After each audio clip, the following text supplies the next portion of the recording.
Okay. Welcome to the first podcast here by Good Brother. Let's get down to brass tacks.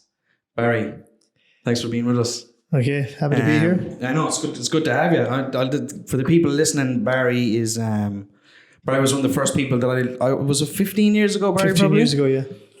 When I left school, and Barry was the first man to ever employ me in the construction industry. Was it the first man that actually fired you? I can't remember. I think you might. I think you might have been the first man that fired me as well. But you were the man who introduced me to the construction, so it was good going. So look, for the people that's listening in, tell the people a little bit about you, Barry. I know you've been in construction for 40 odd years. Anyways, close to 40 years. Yeah, it's pretty much.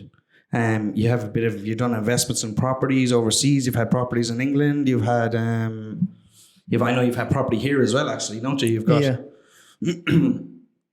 So look, this is about new builds. Everything you need to know about building a home. So for the people listening, this is why we brought you in, because you're experienced in what you do. Like you said, you've got 40 years experience in the building trade. A lot of people that are about to take a journey and build their own house, certainly these new builds know pretty much nothing in regards to the construction industry. There's a lot of planning that goes into it. There's budgeting, there's planning, there's permissions needed, so on and so forth. So that's why we've brought you in, to kind of use your knowledge and share and give these guys a little bit of what you know. Well, there's so many different choices out there.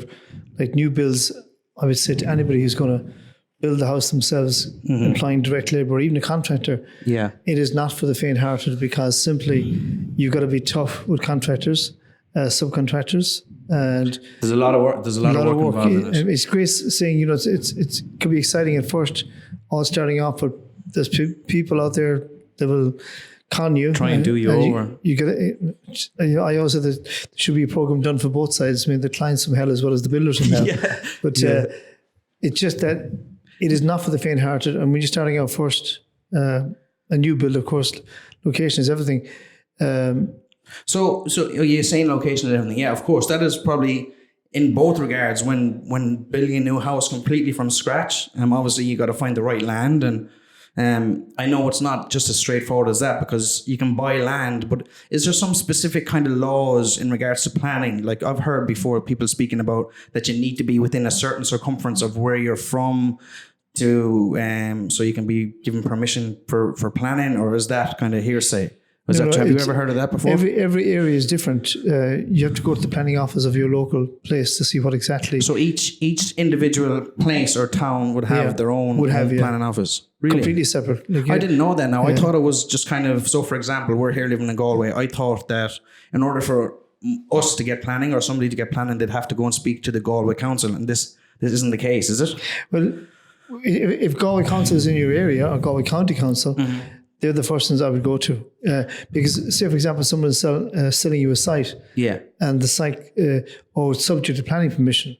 Well, despite what the seller is telling you, you need to go to get the folio number of the property, go to the local county council, ask them, well, what are the chances are that we get actually planning that here? You get approved for the plan. So when you say subject to planning, meaning so you can buy the land, but unless you still don't know at that stage whether or not you will be approved for planning permission in that area. Exactly. So I guess what would be some of the reasons that you wouldn't be given planning permission in a specific area? Well, see, the council will also have they have all in their records as well.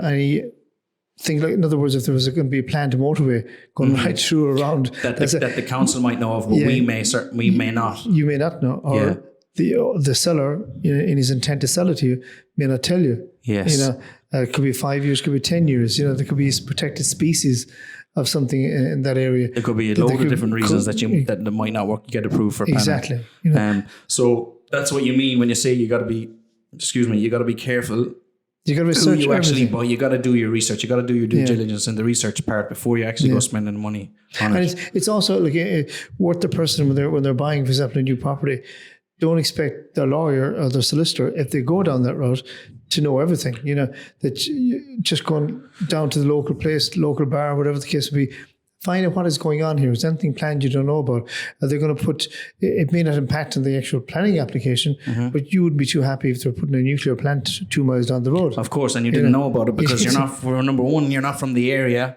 And so therefore you wouldn't have any sort of inclination at all whether there's going to be anything going to be put in there. And there'd be no obligation on the planning office of the council to tell you that. They're only they're focusing on your specific questions. You know? So they won't necessarily tell you why you shouldn't buy, because at the end of the day, the money is going into their pockets. Exactly. And they make the money. So there's no obligation to them.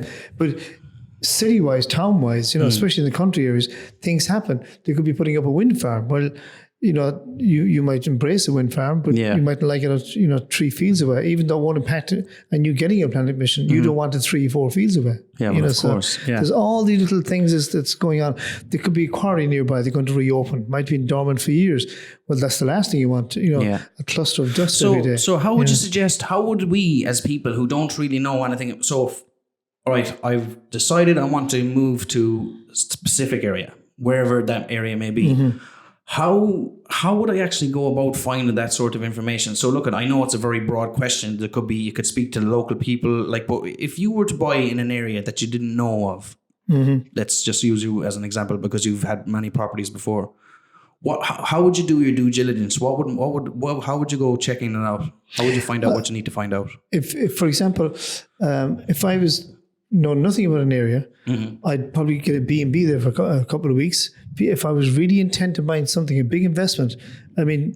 It's a huge investment to buying a new land, especially if you're starting from scratch and you're, like you said, if you're going in and you're buying a new land, you've got to make sure you know everything about what's going on. They say a car is your second biggest investment, a brand new car.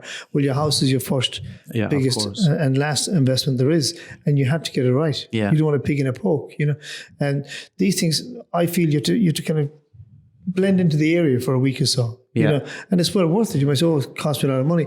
But the investment you're going to put in could put a rock around your neck that you can't get out of. Yeah. So it's worth your while. The local business in the area will even know more than the locals because it's in their interest to know what's coming down the tracks. There's always hints of something, something good or big is happening. Like if Aldi is moving in or McDonald's was going to tell you they're expecting foot traffic. Why are they expecting it? So we need to find out why there must be something new going up in the area. Like new roads even coming in would have a big impact on not only the price of the land you're about to buy, but also the value thereafter the road has been put in. So there's so many different things you have to think of, really, isn't there? The other thing too that we just spoke before we started the podcast, this idea, the neighbours from hell. I was looking at a site in Mike Holland about 20 years ago, and this man who bought a site in that area told me this other guy offered him more money than that, 3 times more money for a part of that site that he actually paid for the entire site. 3 times more money.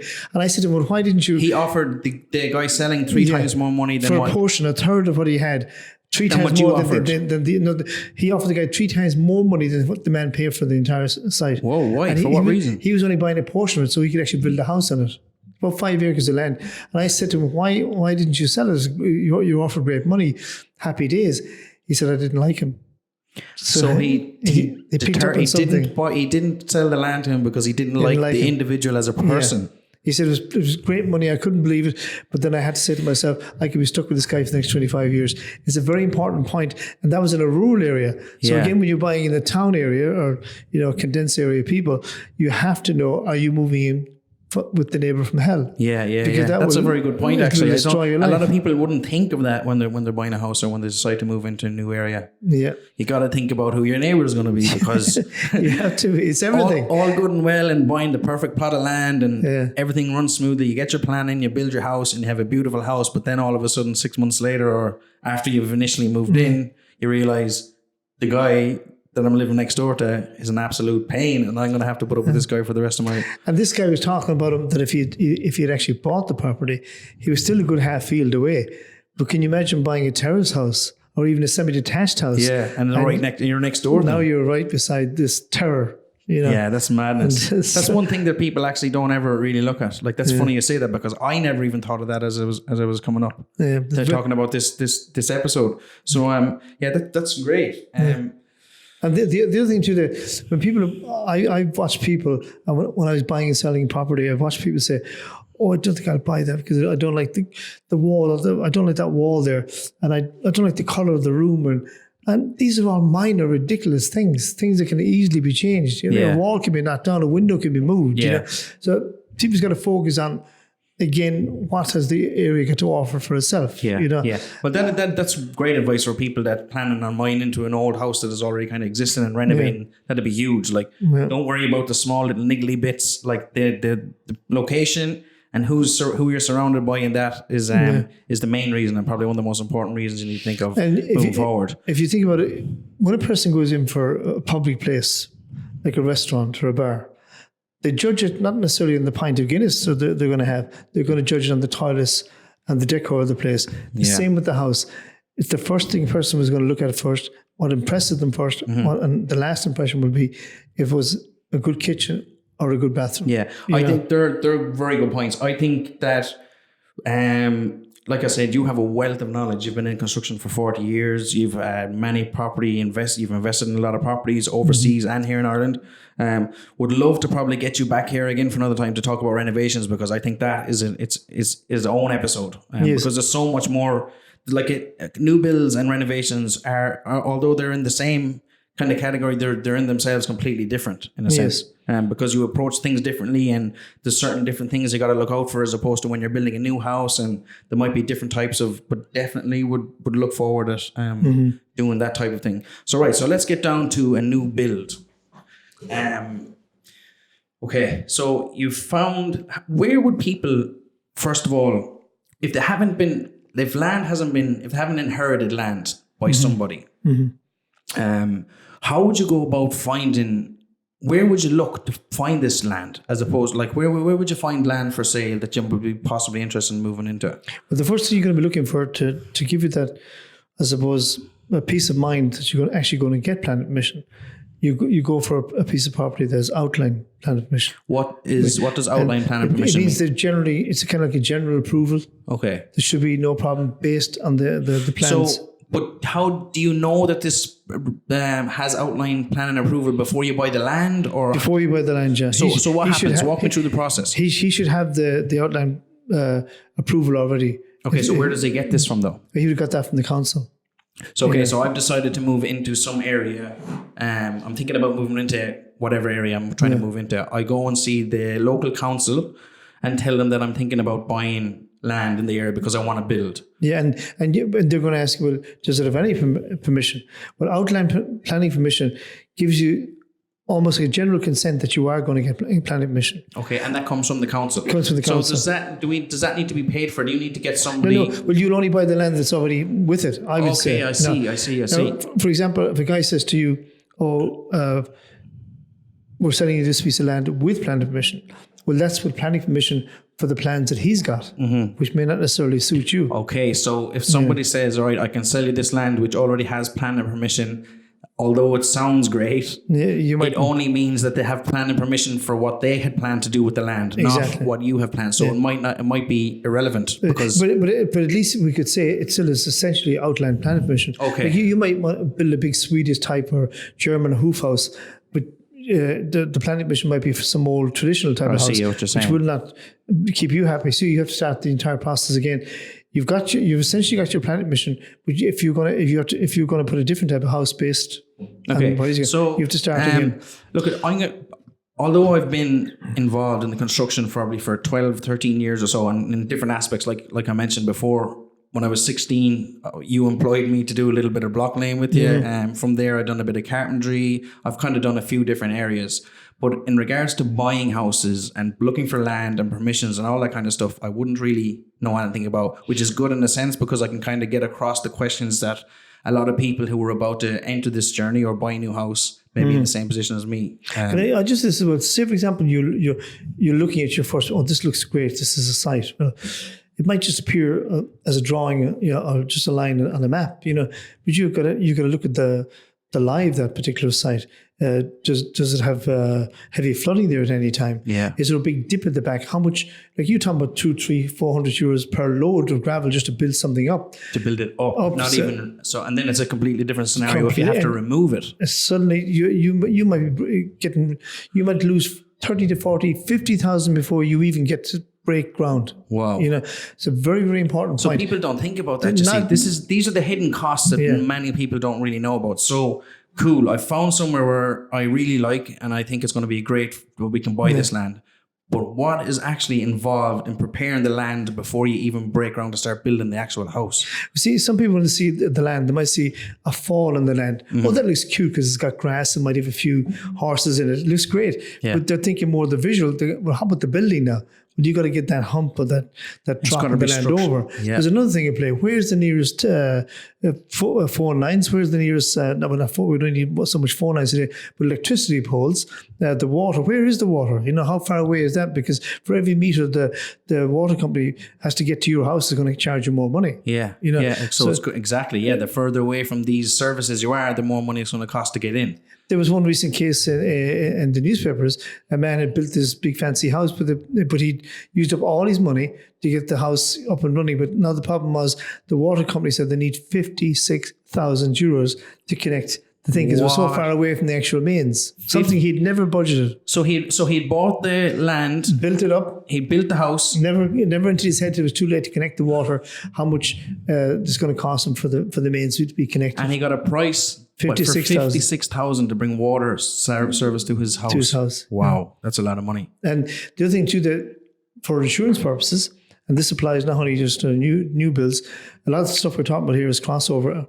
To any sort of house, whether it's any building at all. Yeah. If you're getting anybody in to do your house, they have to be licensed. They have to be a licensed plumber, a licensed electrician. Okay. And the reason for that is if you come along later on looking for insurance, something burns down or something breaks, and it's in the insurance policy companies themselves, the insurance companies, they don't care if you don't tell them everything. Yeah. So it's all the better if you don't, because they can get you later on because you didn't tell them. Exactly. And they're expecting in the small print, which a lot of people don't read anyway, but they should read, they're going to say, in regards to a claim, you have to have had licensed work, licensed electricians, licensed plumbers.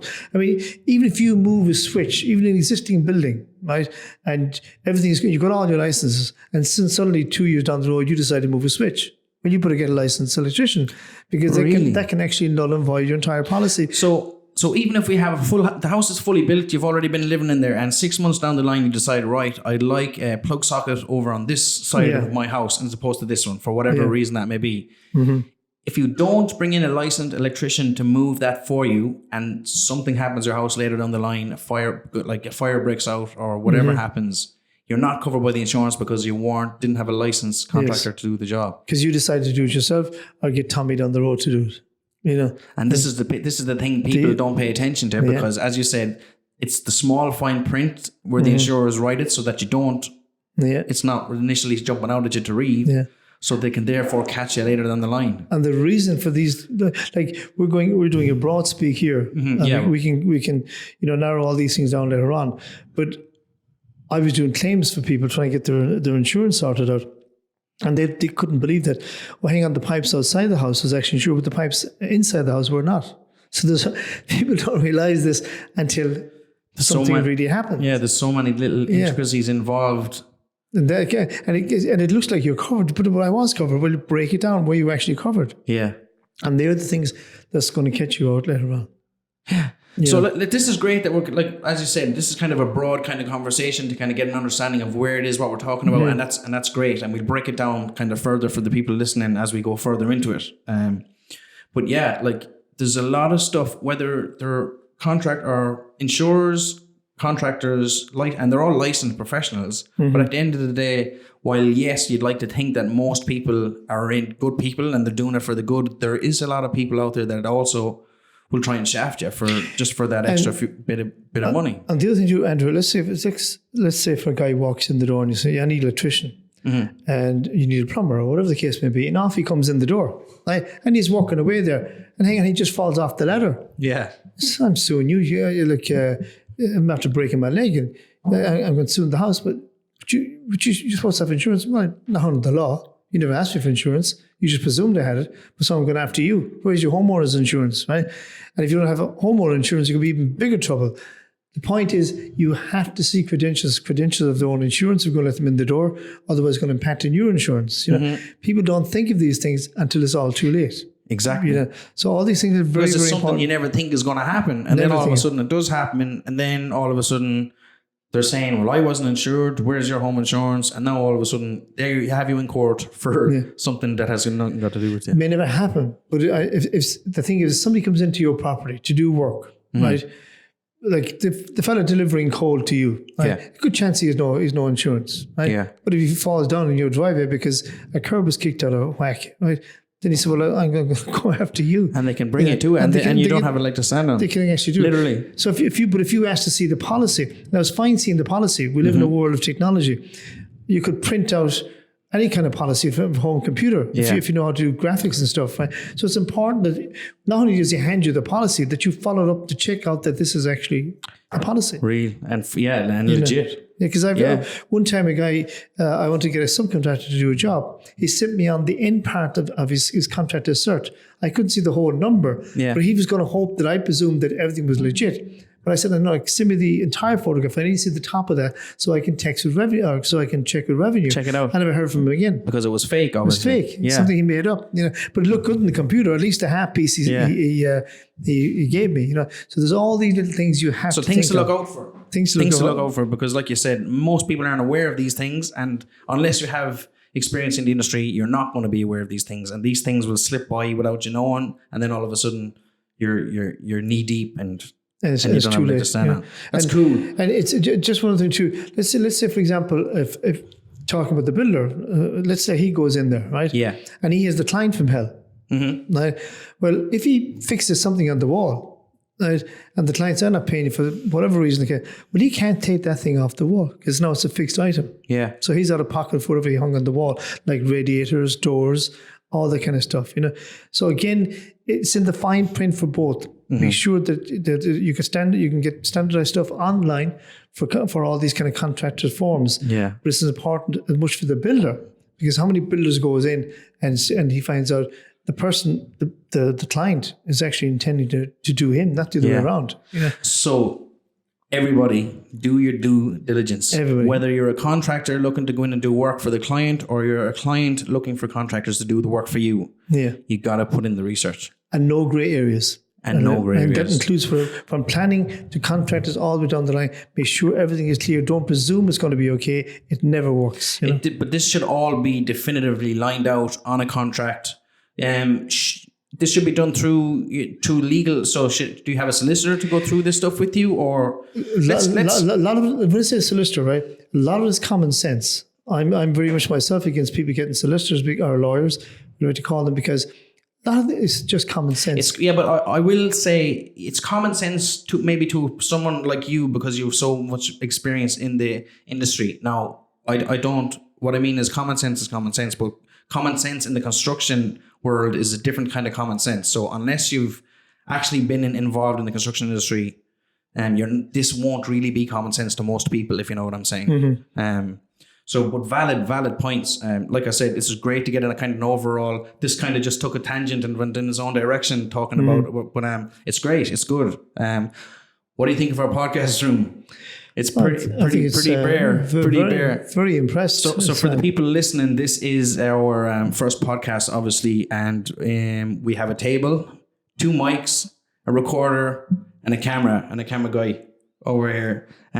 So we're slowly progressing. So the plan is to literally, as you know, this is our first podcast. It's the first podcast I've ever done. I don't know, have you ever been involved in a podcast before? No. So we're all newbies, but I mean, you got to try things out, otherwise you never figure it out. But it's also the other thing too, just talking about building is finished. I guess I forget to say this, because people can't afford new homes anymore as much. You know, and renovation is the thing. I mean, is there a reason to move when you can actually extend what you already have? You know, because actually, now that you say it, because I know you're actually allowed to build up to 40 square meters without needing any planning. Is that? But that may restrict your design ideas. Okay. and you may reduce your space too much just trying to get the bigger extension or vice versa.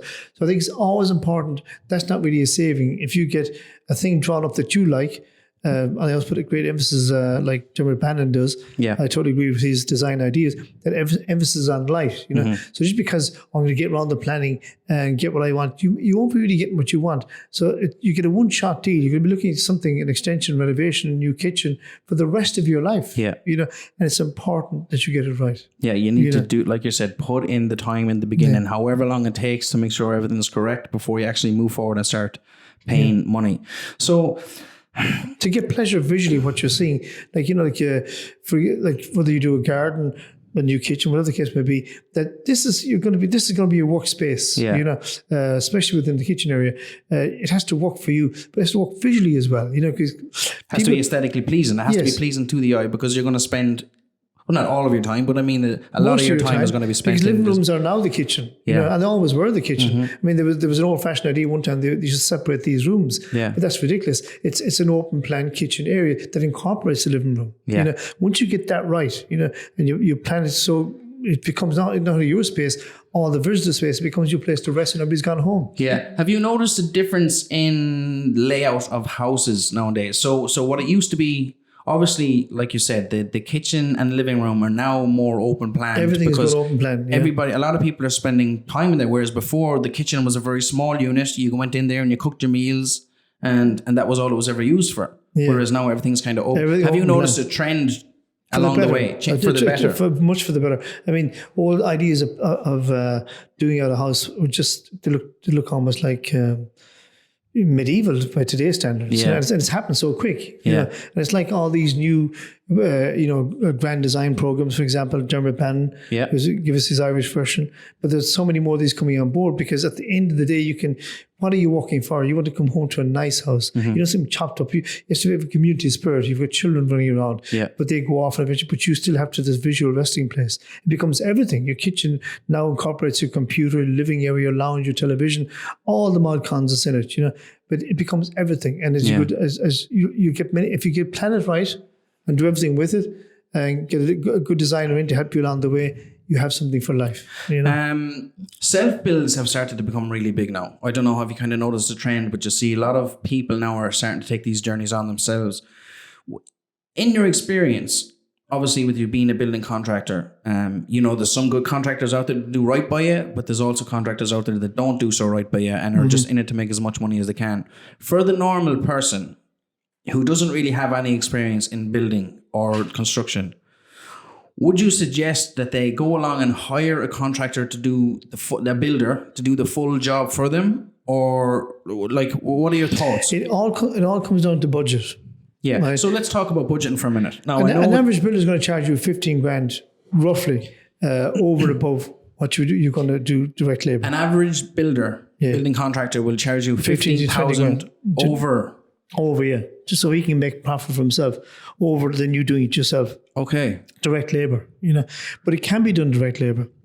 But you will need some kind of an engineer in the background, unless you've got a strong personality. And that's no offense to the ones who, in other words, if you're a shy type of person, the people take advantage of you. And you're a nice person, So if that's not your cup of tea, if you haven't even got the time to do it, better just get an engineer, work out a fee.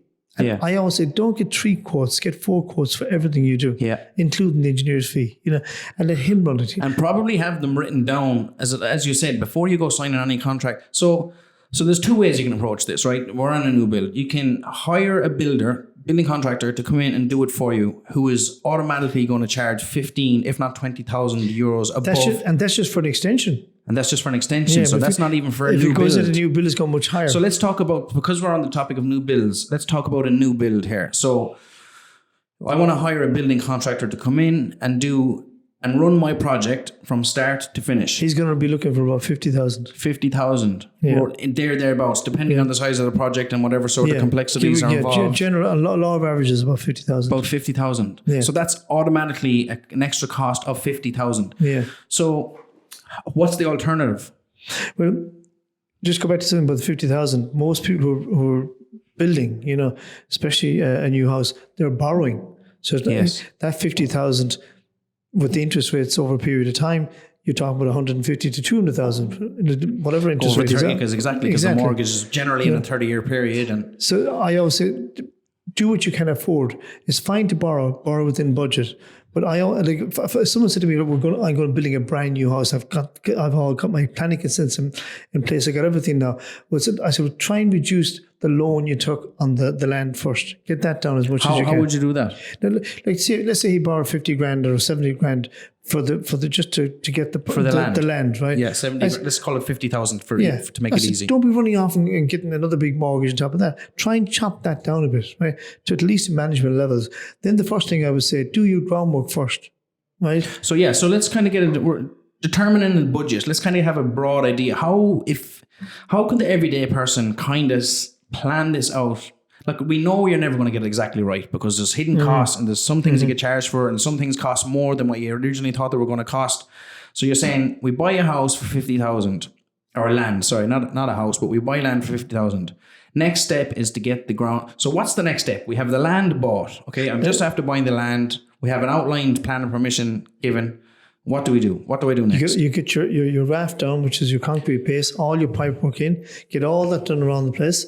Right, septic tank in, all that. So now you. So you do the grounds work. You do all the digging for the foundation. You do all the digging for the septic tank. Yeah, and get your base poured, and stop. Okay. So how can because the other reality here, like for example, I just heard this morning in the radio that rents have just exceeded €2,000 a month. On average in Dublin. It's gone crazy. And it's not going to get any better, you know. So it's important that people think outside the box. Yeah. You know, like even in Galway here, I see that this was just this week. I think it was a 3-bed in Knocknacarra. They're looking for 1,650 and got it 1,650 per month. Per month. If you're a young couple starting out and you have to part with €1,650 on that table before you eat a sausage. I mean, that is heartbreaking. Yeah, How are you going to get out of that one, right? So you think outside the box. I mean, I said to someone recently, if I just do this all over again, I'd buy a big fucking caravan and stick it on the site, and I'd start that way. You know, so you have to go within budget. Something we had to be more creative because it's flying out of the hands of the average person getting on the house ladder. That's funny how you brought that up. Get a caravan, live on the site. So my brother is actually in the process of starting a new build down in Ballina, actually in County Mayo, and he has a wife and he's got 2 kids. And his original idea was obviously he wanted to buy the land and get a nice. It's not a caravan that like people think it is. Like it's actually a proper full-on mobile home. It's got beds and a kitchen, and he wanted to move in there for 12 months or so. So as you were trying to say, so they could start kind of deflating the money that's already owed, pay a little bit of that off, and get it manageable, so that they could then move on to the next stage. But the problem was, the missus was having none of it, because who like I can understand, because living in a mobile home on a land with 2 kids. And like it'd be difficult, wouldn't it? It would be difficult, but look at the alternative. That how are you ever going to rise up to the next level? You're going to be paying out dead rent. Yeah, and it depends. Of course, it depends how much rent you're actually paying. Because you still have to pay the rent while that building is going on, because you have to live somewhere. Yeah. And you can buy a lot of caravan for, like you can get a great caravan today for 10, 15,000. Yeah. And the beauty about it is you actually sell that caravan at the very end of it when your build is over. So you'll be getting without a loss. Without your a loss. money back. Yeah. Yeah. So there's a lot of things you can do there. You can reuse, you know, so there's a whole lot of things there that can go for the person that's trying to start out again. Yeah. Because I have to admit, I did not even see this. And as a landlord, this plays into me, but I did not realize this crisis regarding rent was going to get as bad as it is, and it's certainly, by the look of it, it's going to get a whole lot worse. It's going to get a lot worse, in your opinion. And people, I'm not advocating breaking the law, but nothing would stop me putting a caravan aside. And I couldn't care what the council said to me, because if I know where else to go and I can't afford the rent, what choice do I have? You have no choice. I'm going to buy this piece of land here. I've got my plan. I'm going to start building. That's how you will go. Well, certainly, if you want to get your own house, well, that's what you got. I mean, you have to do what you have to do, don't you? You have to do it. It's one little crisis that is being ignored. Even we're going off on something and here entirely different. But it was government policy they ignored during the early days of the state. There was no problem building thousands of social housing every year, 20, 30, 40,000. Then suddenly stopped. when the so-called Celtic tiger, which is more like a Celtic pussycat, they actually started. And look what happened. They took their eye off the ball. And now we have a serious fucking housing crisis. Yeah, huge the HAP issue. scheme, which whatever it was 5, 6, 7 years ago, cost about 350,000 for the entire year. It's about 43 million a year now. Yeah, it's and madness. rising. Simply because the government forgot all about social housing, and people have to live somewhere. Whether we like it, lump it, love it, this is a crisis that won't go away. So people have to start thinking seriously outside the box, trying to get on that property ladder whatever way they can. Yeah. Yeah. And I hope your brother can stick with it, because there is no other choice. Well, of course, yeah, you've got to do what you got to do. So I've just bought my land, right? What do? I have my land bought, and I'm now in the process of getting it ready for the foundation to be poured. I take it you've already picked the plan you want, and the plan has now been approved. Okay, nice. So from that, the first thing you do to get an idea of costs, right, which should be done even before. I think your idea of cost should be already. It should be kind of budgeted before you even get the planning permission, shouldn't it? Because you want to know, can I afford this type of house? Can I afford that type of house? So how would you go about budgeting? And I know we've already spoken saying you can't get it to an exact, but you can try and get it to in and around the ballpark figure of what it is you plan. Like, I mean, obviously you have a certain budget to get the house built. Mm-hmm. So how do you plan the budget? How do you go about it? Well, the quantity survey is going to tell you roughly how much all these materials are going to cost and how much the contractors are generally going to cost you. Okay, right? So I have my planning. I now take the plan to a quantity surveyor, and he's going to give me an idea of what the materials are going to cost. Yeah. So once you've put that down pat, see where this is all going to go. Are you going to draw all your money down to the bank first, or as you go along? Right. Mm-hmm. But normally the bank will not be charging how much you draw down. Yeah. Right. But again, I always emphasize depends on what can you do. Can you afford to continue renting? Right. Mm-hmm. Should you invest in say a luxury type caravan? There's plenty of offers out there. Move it onto the site. Your service is now attached. You've got running water, electricity. Not a bad idea at all, right? And then do it as you go along. So it depends. Everybody's got so many different types of budgets. So many different variables. Yeah. So I don't mean to cut you out there. Yeah. Let's talk about getting services to the site, because I know that was one subject that I had we touched on briefly. But so what are I'm going to need electric, obviously. Electric is a must, because we need electric on the site in order for the building to commence. And number 2 is water. Well, that should have been pre-figured out or pre-budgeted before you start building. The engineer should be able to tell you, give or take, this is going to cost you X amount, or even call your local water authority. Yeah. So many meters away, how much is that going to cost me? And again, the ESB should be able to tell you exactly how many poles you need. If there's a pole on the site, happy days. Yeah. It's not always the case. So these things have to be figured out first, rather than coming like this man I told you about earlier on. Coming at the very end, he finds out, hang on, another 56 grand or something. 56 grand to pay because he never looked into it at the beginning. He was focused too much on one area. I don't understand how the house could have went forward and been built without having any water in it. I mean, what about the guys who were doing the concrete raft, for example? There would have been water needed for the concrete. He would have probably just ran a hose of somebody and never even thought any more of it, So he took a hose from the neighbour, probably. Or ran a barrel, just collected water barrels or some other kind of thing. Yeah. Just never thinking, it'll cost me the same as most people. It cost about $3,000. This guy was not thinking. The water supply was too far away. Never even thought. Wow, 57,000 just to get water to the site. That's amazing. Yeah, it's crazy. Because now that I'm thinking of it, water is actually a pretty prominent. You're going to need it. I mean, first of all, you're going to need it for the well, no, not necessarily the raft or the foundation, because that kind of comes in trucks, doesn't it? So you won't necessarily need it for that, but you're certainly going to need water for the block lane part of it. Yeah, you're certainly going to need water for the plastering. Yeah, all these things. These are a must, and these will be ongoing on a daily basis until the actual whole structure of the house is up. See, people get too focused into one thing till it's too late. But cost is the huge issue. I mean, there's no point in you have to know. The bigger the house, the more grandiose, the more money it's going to cost. Glass costs money. That's a huge cost. The more glass but to me, it's the cost if it could be afforded at all. Well worth it. It gives a bright, airy house. Design. Do you need all these walls? Open plan is actually less cost because you have less walls to fucking less put up to build and plaster and everything. Yeah, less labor, less materials. And I've noticed one thing about here in Ireland, whether it's kind of almost like an Irish thing, but I see people go out, finish their houses, great job. And the one thing they all seem to fall down on is finishing off the outside. There's some rough gravel on it. dragging in stones into a lovely tile floor or wooden floor, destroying it over the years. Actually, now that you mention it, you often see houses built and people moved in, and probably the inside of the house is beautiful, full spec, fully finished with painted and curtains and walls and the whole shebang, and then outside is just chippings and stone and old driveways that haven't been completed. And you've heard the story where you would see two BMWs in the driveway, but they've got no freaking food in the tail because they can't afford the mortgage. Or they can't even afford it. I wonder, is this a thing? Because as I said, it seems to be a common thing that people moved into their houses before they also all done inside and everything. The house is finished, but the surrounding areas and the garden and the driveway is not there. I wonder, do people actually take this into consideration at the beginning of a build? Or is it kind of one of them things that's thought about afterwards?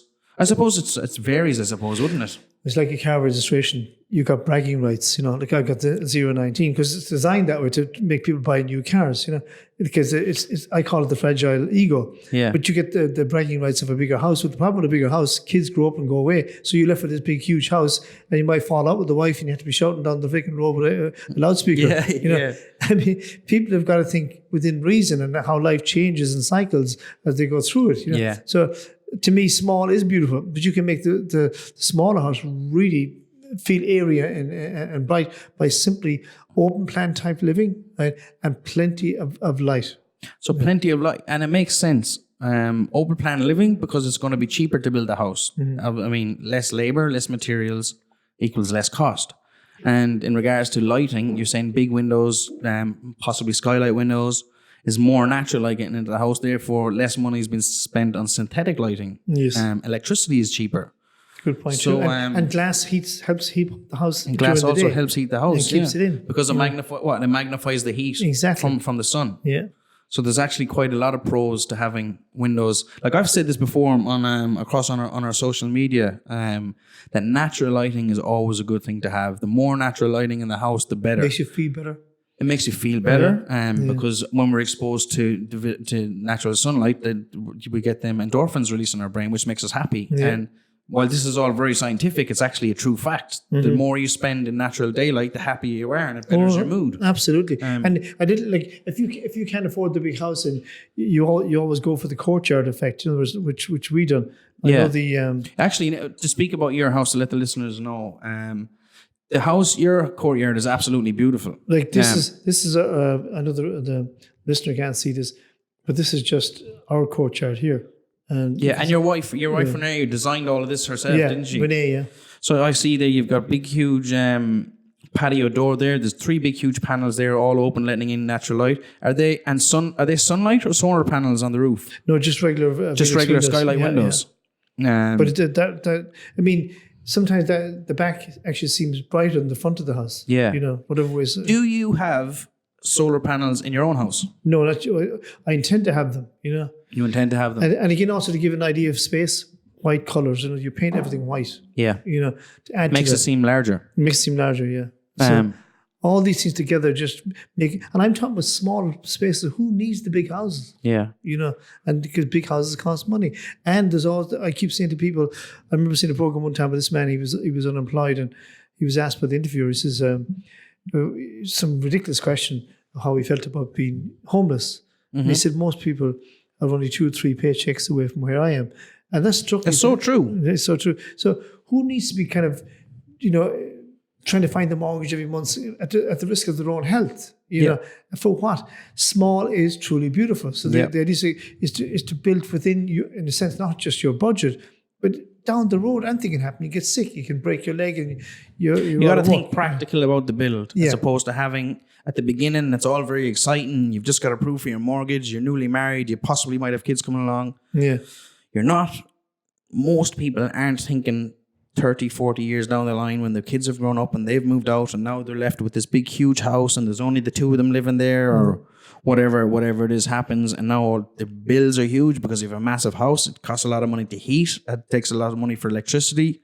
Big isn't always good. No, it's not. It never is. And there's one thing that people have to remember about how young you are going to get old. That's always a fact as good as death itself, Yep. And people got to think that if they're going building. Now, it's fine flipping houses. It's fine you want to buy this. That's a business model maybe, But for the average person, they don't get the chance to do that. They're barely able to afford the new house, and it has got harder. Yeah. Like, I mean, this Celtic Tiger thing is come and gone, right?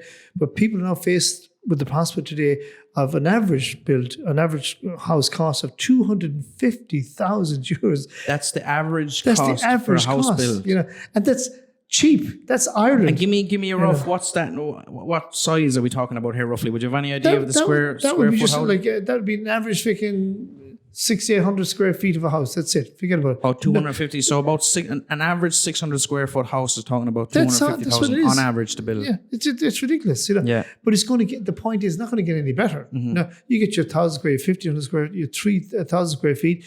Well, that's for the higher income. That's where the areas big money starts and from. the big money. But the bottom line is for the average person who can afford that. And think about this. You walk into, what is the average wage here? Well, it's got to be, I don't know, I'm going to guess and say somewhere around 400 or 500 euros. Maybe 500 euros a week. We call it 500, right? 500 a week. So let's say 22 grand a year after tax. Yeah. And even for the average person. Even if a person's spouse is working, a partner is working, right? So it goes up.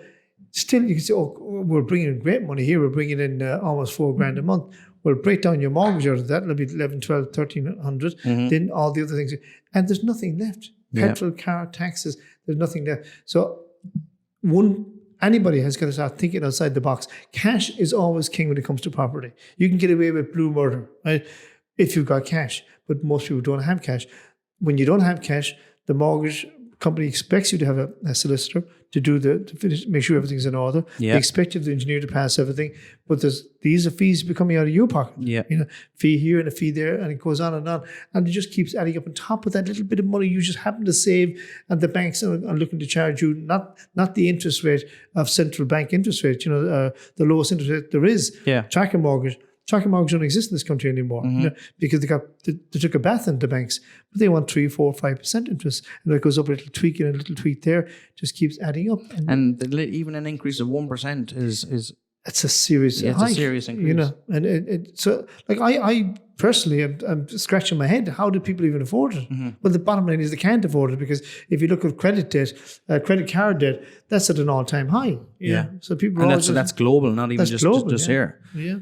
When building a house, from your experience, is there a difference in cost? Is it cheaper to build a one-story house? Is it cheaper to go up than it is to go out? Would there be any difference in cost? So let's say, will a one-story house spread across a bigger square footage be cheaper to build than a two-story house? I think something says on the one floor is much cheaper. It's cheaper. Not only that, long-term maintenance. Right? Like, for example, if you start to go up, you have to get scaffolding now. Anything to repairs. That's another cost. Scaffolding. And more insurance. Just one thing, if somebody's ever building a house and it's a big house and they have to buy scaffolding, hire a scaffolder, my advice is buy all the scaffolding yourself. Get a professional with a license to put it all up. Right? It's going to be there till the ending of the house. And at the very end of the house, you sell on your scaffolding. Why? Okay, so I'm guessing you're saying to buy the scaffolding because clean out by the end of the project. Yeah. If you hire somebody into scaffolding, do you get charged when you hire scaffolding? And do you get charged by the week, or do you get charged by the weight, or do you get charged by the amount of scaffolding that has been used? How do you get charged if you're renting? Generally, by the week, you're going to get charged. They're going to bring several guys to put the scaffolding up. Now it's up, right? But for every week they're in, and you get charged X amount. Charge, and these charges can range from 500 to 1,000 a week. Wow! So depending how big, of course, the project is, but now and then they get licensed scaffolders to take it all back down again. But the problem is, it's much cheaper to buy the entire scaffolding. But okay, I see your point, and I get it. In the long run, it's going to be more or less cost effective. Say it's going to cost more to rent the scaffolding, but as an upfront cost, what's going to set you back. If you have to buy scaffolding, do your house from start to finish, what kind of money is that going to cost you? If you were to do an average house build, we say 2 stories. 600, we would say 600 square foot. Yeah. Just for argument's sake. It's going to cost you about 5 grand. About 5 grand to buy the scaffolding. But you'll get at least 3.5 grand back of that. Really? Yeah. So you pay the initial 5 grand to buy the scaffolding, hire a professional to come in and erect it. You're probably talking, does it go up in stages, or does it go up? If you hire a scaffolding company in, you could be talking anything from 7 to 10 grand. Wow. That's reality. And the other part is, let's say if a guy is going to come in to do some repairs in your house later on, right? He has to go up on a ladder, for example, or he has to put up scaffolding to get there. Cost more money again because he's going to go to the licensed scaffolder again to put the scaffolding up. Yeah, they're just the contractor before he does the job. So it just goes up and up. So you got to think practical. I know look, common sense, we all know it's not so common until you hit with a problem, you solve it. Then you get your so-called common sense bit. So what we're having a conversation here essentially is about, we don't need to have to go through all the trials and errors. Exactly. Somebody else has already done. Well, I guess that's the point we're trying to get across. Is we're trying to hit the nail on the head here in regards to some of the delays and some of the problems that you might face along your new build that, as you said, average people wouldn't really know of because they don't have any experience in the actual building trade. So I guess that's why one of the reasons why I brought you in is because of your knowledge, and you've been 40 years building houses and contracting jobs. You would have been able to give us a fair, good idea of the whole process from start to finish. It's still the best. Like, for example, property, whether you're buying or renting, buying property, building it, whatever way you like to do it, or just buy one straight out or second hand, it is still probably the best investment you're ever going to make. To buy a second-hand one as opposed to build a new, or whichever way you decide to go, because ultimately, what you can afford, of course. Like, for example, Oprah Winfrey, she's a billionaire, but she puts most of her money herself back into property. She was asked one time, well, why do you keep buying property? Yeah, because she knows it's a long-term investment. I do love her answer. So they're not making any more of it. Yeah, meaning property. So you're buying a diminishing thing, which means its price can only go up. Yeah, and populations have exploded. We take Ireland. Ireland less than 20 years ago was an average of 3.5 million and held that particular level of people for, I suppose, most of the 20th century. And we're now up to 7 million. Right, somewhere between 5 and 7 if you include the north. And that's going to expand. If I ask you right now, a simple, like, to kind of get a feel of where things are going. If you drove now from where you are right now, the other side of town at this hour of the afternoon, how long would it take you?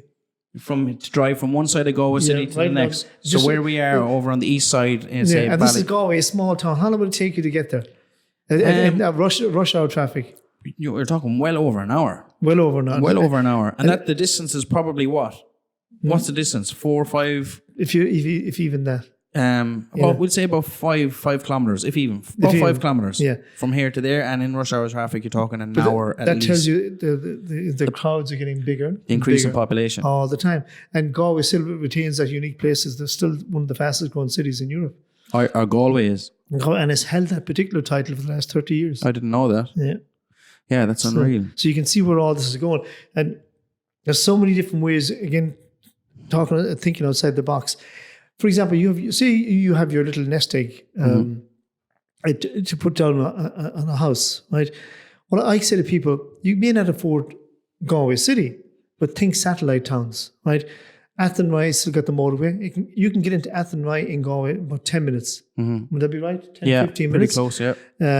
Outrevar, where I live, 20 minutes. People think we live in the middle of nowhere. Yeah. We're surrounded by lakes, rivers, beautiful. It's like, to me, the Garden of Eden. Hereford, right? It's not that far away, again, a half an hour. And all of the key ingredients, if you're sitting down with a family, it's got primary school and it has a secondary school. And they're the key ingredients of anywhere. And a reasonable, public transport system. But you can buy these, run-down spinster houses, old council houses, the person might have died, for very, very cheap money. And when I say cheap money, you're talking about 50,000, 60,000.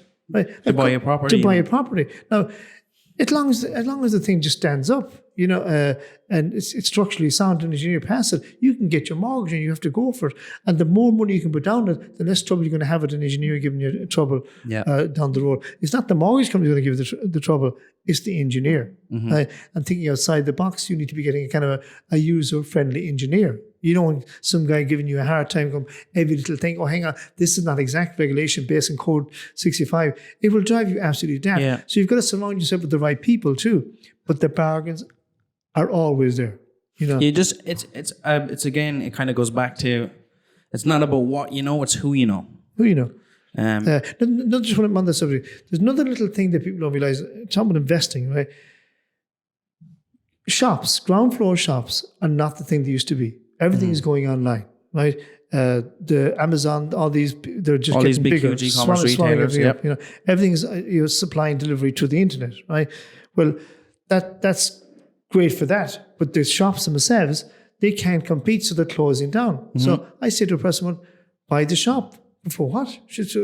We can't forget about the shop. Apply for planning permission to get an apartment, and you won't have too much trouble. What they're going to do with the shop? Do they want a shop front with just? Do they want a dormant building, or do they want to turn it into something that's valuable to the community? Well designed thing, and apartment living again, people, because towns die when there's no people in them. Yeah, So they all policies are starting to change. The people, they want to work with you. Because the world, we have to change with the world. And because we have this shortage, because we have this shortage in housing, there's such a crisis. Kind of anything that people are doing to help that, is probably more so now approved a lot quicker than it would have been before. Example, buying a shop and turning it into an apartment. Because otherwise it's going to sit there dormant, because number one, it's too expensive for people to come in and rent and turn into a business.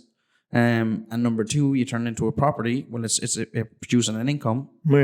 And it's, There's an analogy I would use about thinking outside the box. I had a cousin, this is actually a true story. He's a farmer, and he was telling me about these gates. He says, God, I think these gates, they're normally about 3,500 to buy, but I can get this gate for €800. What type of gate? What do you mean a gate? Big farm gate for keeping animals in. Okay. Yeah. What's the problem? Fuck it, he says. The pillars. The pillars are just, not enough room.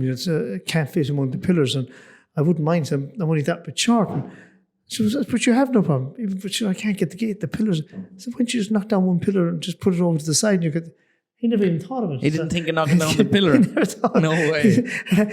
Because the pillar had been there for 100 years. That's the hell with the 100 years. Knock down the pillar, rebuild it, and that's what he done. So himself, that's my point. When you come to the building game, you look for little things that nobody else is looking for. You might get something. For example, okay, I can get this house really cheap. Why are you getting it so cheap? Because apparently it's not up to code. We'll find out what it's going to cost to bring it up to code. What is the big deal? It's just because, does that end the story right there? If it's only going to cost you $1,500, pay for it yourself. Yeah, see, again, it comes down to experience, because you know about these things. When people say, I can't buy that place because it's not down to code or there's something wrong, it could be a very small, simple thing that needs to be rectified. Yeah. That can then be rectified and then moved on, and then you can turn it into whatever it is you're trying to turn it into. There was a guy, the heyday of the Celtic Tiger, when too many bargains were not to be had. Right? A guy asked me for advice. I'm thinking about buying this house. It was awful money, but it's cheap compared to what's going on. I said, well, what's awful money to you? It's $75,000. I said, what's the problem? He said, the only problem is there's a chimney attached to the house, and it wasn't built in good foundations, and it's pulling away from the house itself. So there's this big structural crack. And I said, well, knock the chimney down, put a better foundation, and rebuild it back up. That'll cost you another $15,000. You still get a bargain.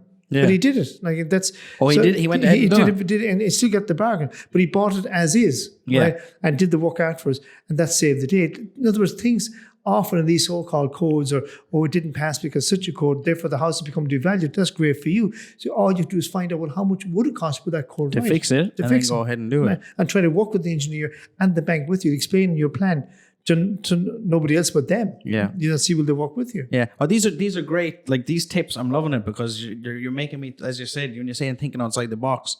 Not everything is as it seems. So if you're not able to buy a property for whatever reason may be, hasn't reached code or needs a specific this, find out what that is. Find out go and get it done. And say you'll stand the price of it and move in. Like if the roof is falling down, you say to the bank, "Well, I intend to still buy this. Everything else is fine, and I've got this quote for the roof.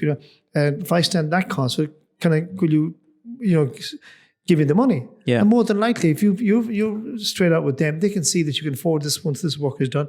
They'll work with you. For sure. People have got to stop thinking like robots and start thinking outside the freely box. Outside the box. Yeah, cool. Yeah, that's great. That's great.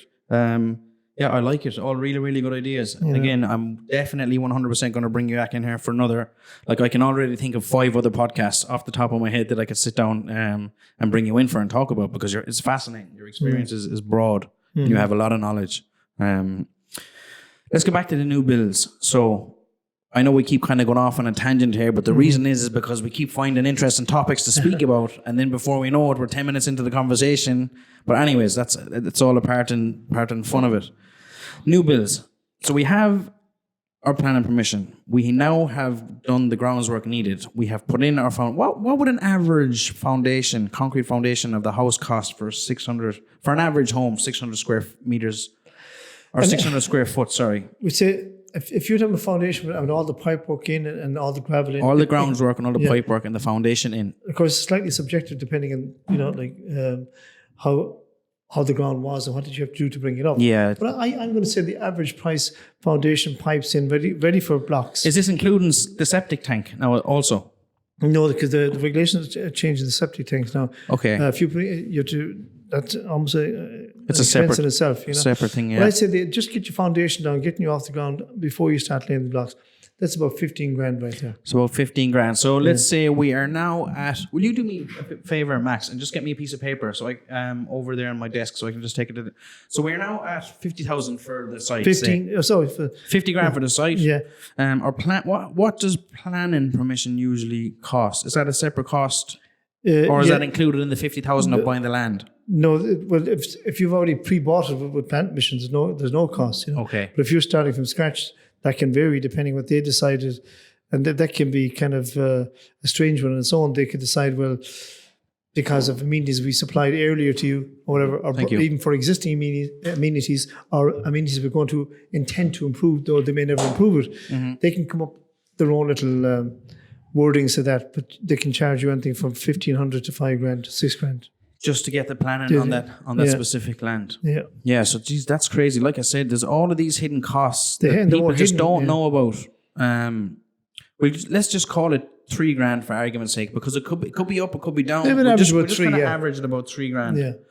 So, and the foundation. So we have the land. We've paid 50,000 for the land. Now, again, to everybody listening, this is not exact figures. This is just a kind of rough ballpark figure of what we feel. An average kind of house size build would cost. So 50 grand for the land. Yeah. We're going to say average about 3,000 for the planning. That could vary, could be up, could be down, but we're going to average it about 3 grand. To do all of the grounds work, so to dig out the gravel needed for the foundation, put in whatever pipe work's needed. I'd say about 15,000. About 15. So that pipe work, so including that 50, do you mean that's the pipes? Is that the water coming into the is that the service water coming in? Is it connecting to the main waters? Or connected to the main waters. And now this would be the average site, not something unique. An average site, yeah, of course. Site, yeah. Like, there's no real intricacies. So about 15 grand. All right, cool. So now we have the foundation laid. Mm-hmm. What are we doing next? What happens next? This is going to be the block work. Next thing is the block work. And getting back to the block work again, what is to me is accepted as standards is not necessarily good. Like, when they do block work still, and they've been doing this the way for the last 20 years, is they put the insulation inside the cavity. That has never made sense to me, and we spoke this earlier on. To insulate a house properly, it has to be insulated on the inside. In other words, let's say a house, they put the block work up, they put the insulation inside the cavity, and then they plaster the walls. Absolutely. So now you've got your heat set. So the cavity is the space in between the two. So there's 2 layer of blocks in a house. The cavity is the space in between the 2 blocks. Or the 2 sets of walls, let's say. To stop the water getting in. To stop the water getting in. But they stick this big lump of insulation inside it, Okay, so they put the insulation in the cavity. Yeah. And you think this is not a good idea? It's utter waste of time. Why is it a waste of time? So you're after heating your room, right? Now you've got a 1/2 inch plaster, finished plaster inside the block. So the plaster inside the house on the wall is about a 1/2 inch thick? 1/2 inch thick. Okay. Now the heat, if it manages to get, which you will after a while, it gets through that 1/2 inch plaster. Mm-hmm. The block is an easy one to get through. Then it's supposed to hit this so-called insulation. There's so many gaps in this insulation. Not a hope is going to hold it back in. And once you get into that cavity, it's gone. So the heat will definitely transfer through. Oh, without a doubt, through the first layer of wall. So it'll go through our plaster for sure. Yeah, will easily go through the block because it's not a solid. Although it's a solid block, there's actually holes and places for it to get object, through. So then it reaches this cavity that the so-called. But no matter how good the block layer is, he's going to make gaps. He's going to have mortar droppings falling on top of one insulation, so he can't get the other one clamped down tight to it. And then he's taking shortcuts and corners because he's getting paid by the block, so he's going to. He's trying to make as much money as he can as fast as possible. Look, if he's just trying to make money, he doesn't care. He's just slap it. And I mean, you could be getting calls, saying, "Oh my God, I'm a great block layer. How dare he accuse me?" Yeah. Well, it's true. We don't mean that every block layer out there is doing it, but in a general sense, tradesmen are in it to make as much money as they can. Whether you're putting on the roof or you're laying the blocks. You want to get the job done as fast as you can, make as much money as you can, and get out the gap and move on to the next job. That's just the way life is. That's just the way it is. Exactly. But get through all of that. Right? If you put the insulation on the inside of the block, a 4-inch block, your water, your air area, the other block, and then put the insulation on the inside. Then you plaster up. So you stop the heat even leaving the room. So it doesn't even get a chance to leave the room. Well, not stop it fully because there's going to be a certain amount that gets through. You've got to fill them back. You've got a silverback insulation which is going to bounce the heat back.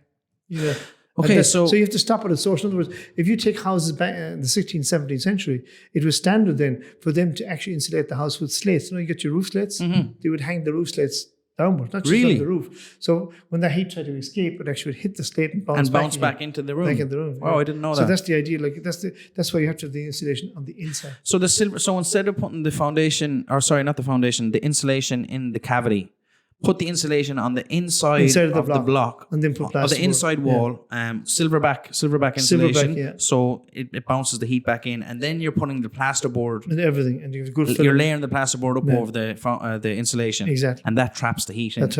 So before it even gets a chance to get to the block cavity, it has to go through the plasterboard, then it has to go through the plasterboard, and then it has to go through the silverback insulation, and that's before it even reaches the block. So by that stage, it has already bounced back, and the heat is kept inside the house.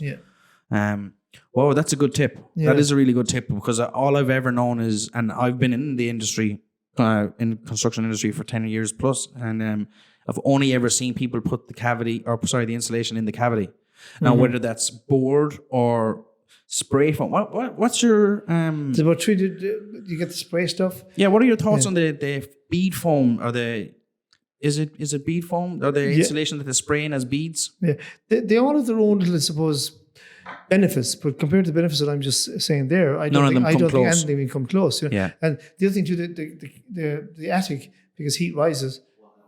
No worries. Because because the heat rises into the attic, you're going to make sure that's well insulated too, and packed down well, and because would I be right in saying the majority of the heat would lead through the roof? Yeah, like if you're going to, because heat rises, obviously. Heat rises. Like when they stick down the insulation in the attic, they should cover over again with a floor to keep it all down, but with silverback floor at the back again, keep that heat in the house. Yeah. Yeah, because that's the main thing, because that costs a lot of money to heat the house. Yeah. And ventilation too, because you don't want to have a big, well-heated house, there's no ventilation. You'd be picking up every piece of dust, and you become asthmatic very quick, so you need good ventilation too. Of course, yeah. That's good. So that's the block work. Yeah. Next step. Then the most expensive thing, aside from the roofs can vary, depending on the complexity of the build and what shape it's at. You can take anything from 10 to 30,000 just for a roof, maybe more. But the roof is the next. After the block work, the roof comes next. Biggest thing. The block work is one of the cheapest part of the building. Yeah. People think, no, it's not. It's actually quite cheap. It's actually one of the cheapest. One of the cheapest, yeah. And it's probably one of the fastest. One of the fastest, yeah. Because it looks like you're really going places. Yeah. Finishing off in a house is where the money starts. Mm-hmm. And of course, double glazing is the next big cost beside the roof. It's funny that you say that about the block work, because I am following a lot of Instagram accounts, and there's a lot of these self-builds happening around Ireland as a whole, in the west, south, like all over the country. Mm-hmm. And you see the beginning stages where they're at, where they've just laid the foundation, and then within a space of, in some cases, 2 weeks. I mean, there was one house there, I couldn't even, I would say it was 1,000 square foot at least anyways, and it was like maybe a 2-story house. Yeah. But within a week and a half, the full block work was complete, done. Yeah. That looks great. Like amazing. Yeah. So all of a sudden you go from having just the foundation on and nothing there to a week and a half later, 10 days later, the house is built. Yeah. And now they're ready for the roof. Yeah. Like I couldn't believe it, how fast they go up. And even then it still looks good, because the roof goes up pretty quick too. Yeah. But then you got your windows and then the plastering, then everything starts to slow down. Because you got your plumbing now, you got your electrics. So let's go back. So the block work is done, and now we have the roof. Mm-hmm. Now I know there's so many different costs involved. The complexity of the roof, or the apex, or the valleys, or like there's so many different costs. Generally, we'll say we're going off a basis of we're doing an average 600 square foot house here, 2-story house. I would say an average house is going to cost you About 15, 17 grand. About 15 to 17 grand as well. Yeah, that's kind of the kind of ballpark figure I had in my head too. About 15 to 17 grand to get the roof done. How fast do they go up? Again, I'd say depending on weather, but an average roof, I'd say, with the tiling on and all that kind of stuff, I'd say 2 weeks. 2 weeks for the roof to go up. You get enough manpower. Yeah. So all of a sudden, within the space, once the foundation has been poured, within the space of, call it, we'll give it a month. We'll say 4 weeks, maybe 2 weeks for the block work. Would it be 2 weeks for the block work? Yeah. 2 weeks for the block work. Again, everything dependent on weather. Weather dependent. So we have now, although that's quite a funny topic here in Ireland, like it's very rare we get 2 weeks of good weather. But, I'd say 3 weeks with all the bits and pieces. 3 weeks with the block work. And then we'll say, let's give it another 2 or 3 weeks then for the roof. Yeah. Now all of a sudden, 5 or 6 weeks into your build after the foundation has been poured, your house is a structure. You have the walls, all the internals are done, the externals are done, the roof is on. And the good thing about that is once you've got your windows in, right, you actually comply in general with all building regulations. In other words, there's no compulsion that you have to finish everything right now. Really? You've got the essentials up. So once the block work is done, the roof is on and the windows are in. That's it. You're now compliant with the building regulations. Yeah. To what? To move into the house? In other words, if you have planning permission lasts for an average of 5 years. Okay. Right? So they're going to give you a date and the clock starts ticking from that date. Right? Now, if you don't finish in that date, you can apply for retention or depending on whatever policy of that area, you might have to reapply all over again. But once you have that roof on and the windows in, that's it. You don't have to deal with them anymore. Yeah. Barry, we didn't talk about insulation cost. I forgot to mention it, actually. It's just kind of just after coming to mind there. Now, I'm assuming the silverback stuff is obviously a little more expensive than the normal stuff you put in between the cavities. It's almost splitting hairs. It's the better way to go. You'd have had to plaster the inside of the house anyway, regardless. So there's no... Yeah, the plaster is yet to come, but you definitely have to plaster the house. It's cheaper than actually plastering, block walls. So it's in about the same thing. And there's so many different types of insulation going on now. Again, it needs to go around, you have to go around costing it. And I say this to people again, you can save a ton of money by just checking out prices of all different materials. Yeah. But where would you, when you say you can, no, and I know what you mean when you say you can save money by going checking out all the prices of the materials, but what, are we actually going to hardware stores and pricing these materials ourselves, or are we asking the quantity surveyor to give us... You get the quantity surveyor to make up the list. Of what's needed for the build. And you reprint that out and you send it to every guy across the country. You can everyone who's any sort of supplier, any building supply, and just a mass email out to them and get them all to come back to you. Right now, let's say he said, "No, I'm too busy. I can't do that." Right? Okay, well then you say you get your carpenter. So you're working direct labor. So okay, what do I need exactly for this? How many bags of nails? What do I need? How many timbers for this particular roof? How many ties? Blah blah blah. You get him to write it out. He's working for you after all. It's on your side. And again, you just do a mass email. 5, 10. Like I've actually saved on plumbing. When I did a job on plumbing alone, you wouldn't think I could actually save this amount of money. But the plumbing cost of this thing, the plumber told me to get all the stuff supplied. So you give me the list, right? So I just literally went around from one. I didn't just stop in Galway where I live. Right? Oh, you went outside of Galway? Outside of Galway, right? But I ended up paying, saving $2,200 on the plumbing from a guy down in Cork. No way. Much further away. Just because you decided to go outside? Just keep going outside the box and get different prices. Same materials. You say, how do you get such a vast cost? It's worth the effort. So that one day, whatever amount of hours I spent at the computer, I saved myself $2,200. So, amazing. And that was just on the plumbing just alone. On the plumbing alone. So if you were actually to do your due diligence and do that kind of research across every aspect of the building, from foundation to your block work, to your roof, plastering, electric, plumbing, the whole lot, you could actually end up saving thousands. It's all in the effort with a capital E. It's like anything else. You need to be pricing it on. I can't say that strong enough. Right down to the engineers and the architects, all that kind of stuff. But materials, you can save a ton of money by simply going after it. Just because you're friendly and your local place, who runs the Vic and hairdresser and the undertakers in the pub with it, he's not necessarily your best friend. He has to make money. So he's the standard price. And I've noticed in country areas, the prices also need to be higher. And I said, well, if they're so kind of all close to it, why is the local builder shafting them every week. Yeah. So Yeah. You can't. Everyone's in it to make money. To make money. So you got to go out and get your prices, and it is absolutely worth it. And you can save thousands by that. Yeah, that's a good tip actually, because rather than just going with the old general and who you think is the right person because they happen to be the local person, doesn't necessarily mean they're the right person for the job, and doesn't necessarily mean that they're going to charge you less, because in actual fact, I'd say on the contrary, because they know you, and there's almost a little bit of trust built up already, that probably seem like it's easier to get away with charging you because the client or the person trying to get to it wouldn't actually expect it. Exactly. I mean, if you think about it, builders themselves, they have somebody working inside the office doing these very things. But with today, computers, there's nothing to stop you doing it yourself. Yeah, everything is online. Anything you want to find out about anything is online. And it's becoming more refined. You've got these artificial intelligence systems. They're zeroing in down this like you wouldn't believe. Yeah. It's going to be a fine art. You get to find all this stuff. Why won't people do it? People get complacent, that's the way it's always done. But one has to get rid of that idea. That's the way it was you're dead right. done. So, 2-story house, 600 square foot roughly. What sort of, for the price of insulation, the silverback, would you have any kind of inclination of what it might cost? Again, the insulation alone, somewhere in cost in the region of 10 to 15,000. Was that for materials alone? All the materials from start to finish, in attic and everything like that. Wow, 10 to 15 grand. Yeah. I didn't realize that there was that cost in the insulation. Yeah. But so worth it, because in the long run you save less heat that's gone is more money saved on heating and electric, and it has worth it. And you can get these guys in and say, we'll do your house, or we'll just pump your cavity, whatever. But most cavities obviously have some form of insulation, So their costs seem cheaper, but just not as good.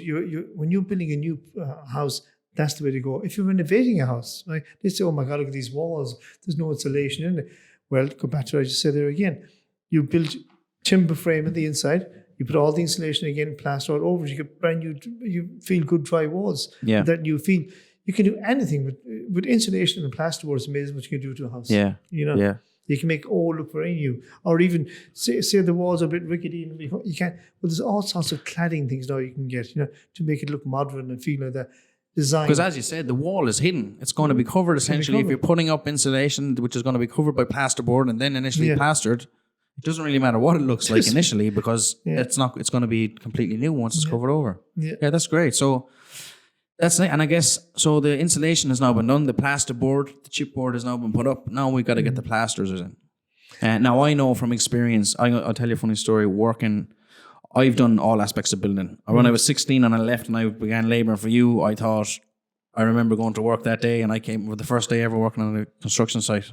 And I came home that day and my body was sore for 3 weeks after it. And it was, I was 16 years old, I was only labouring for block layers. But when I was travelling in Australia, I was in Australia for about 5 years almost. And one of the first jobs I got over there was labouring for plasterers. Oh, hard.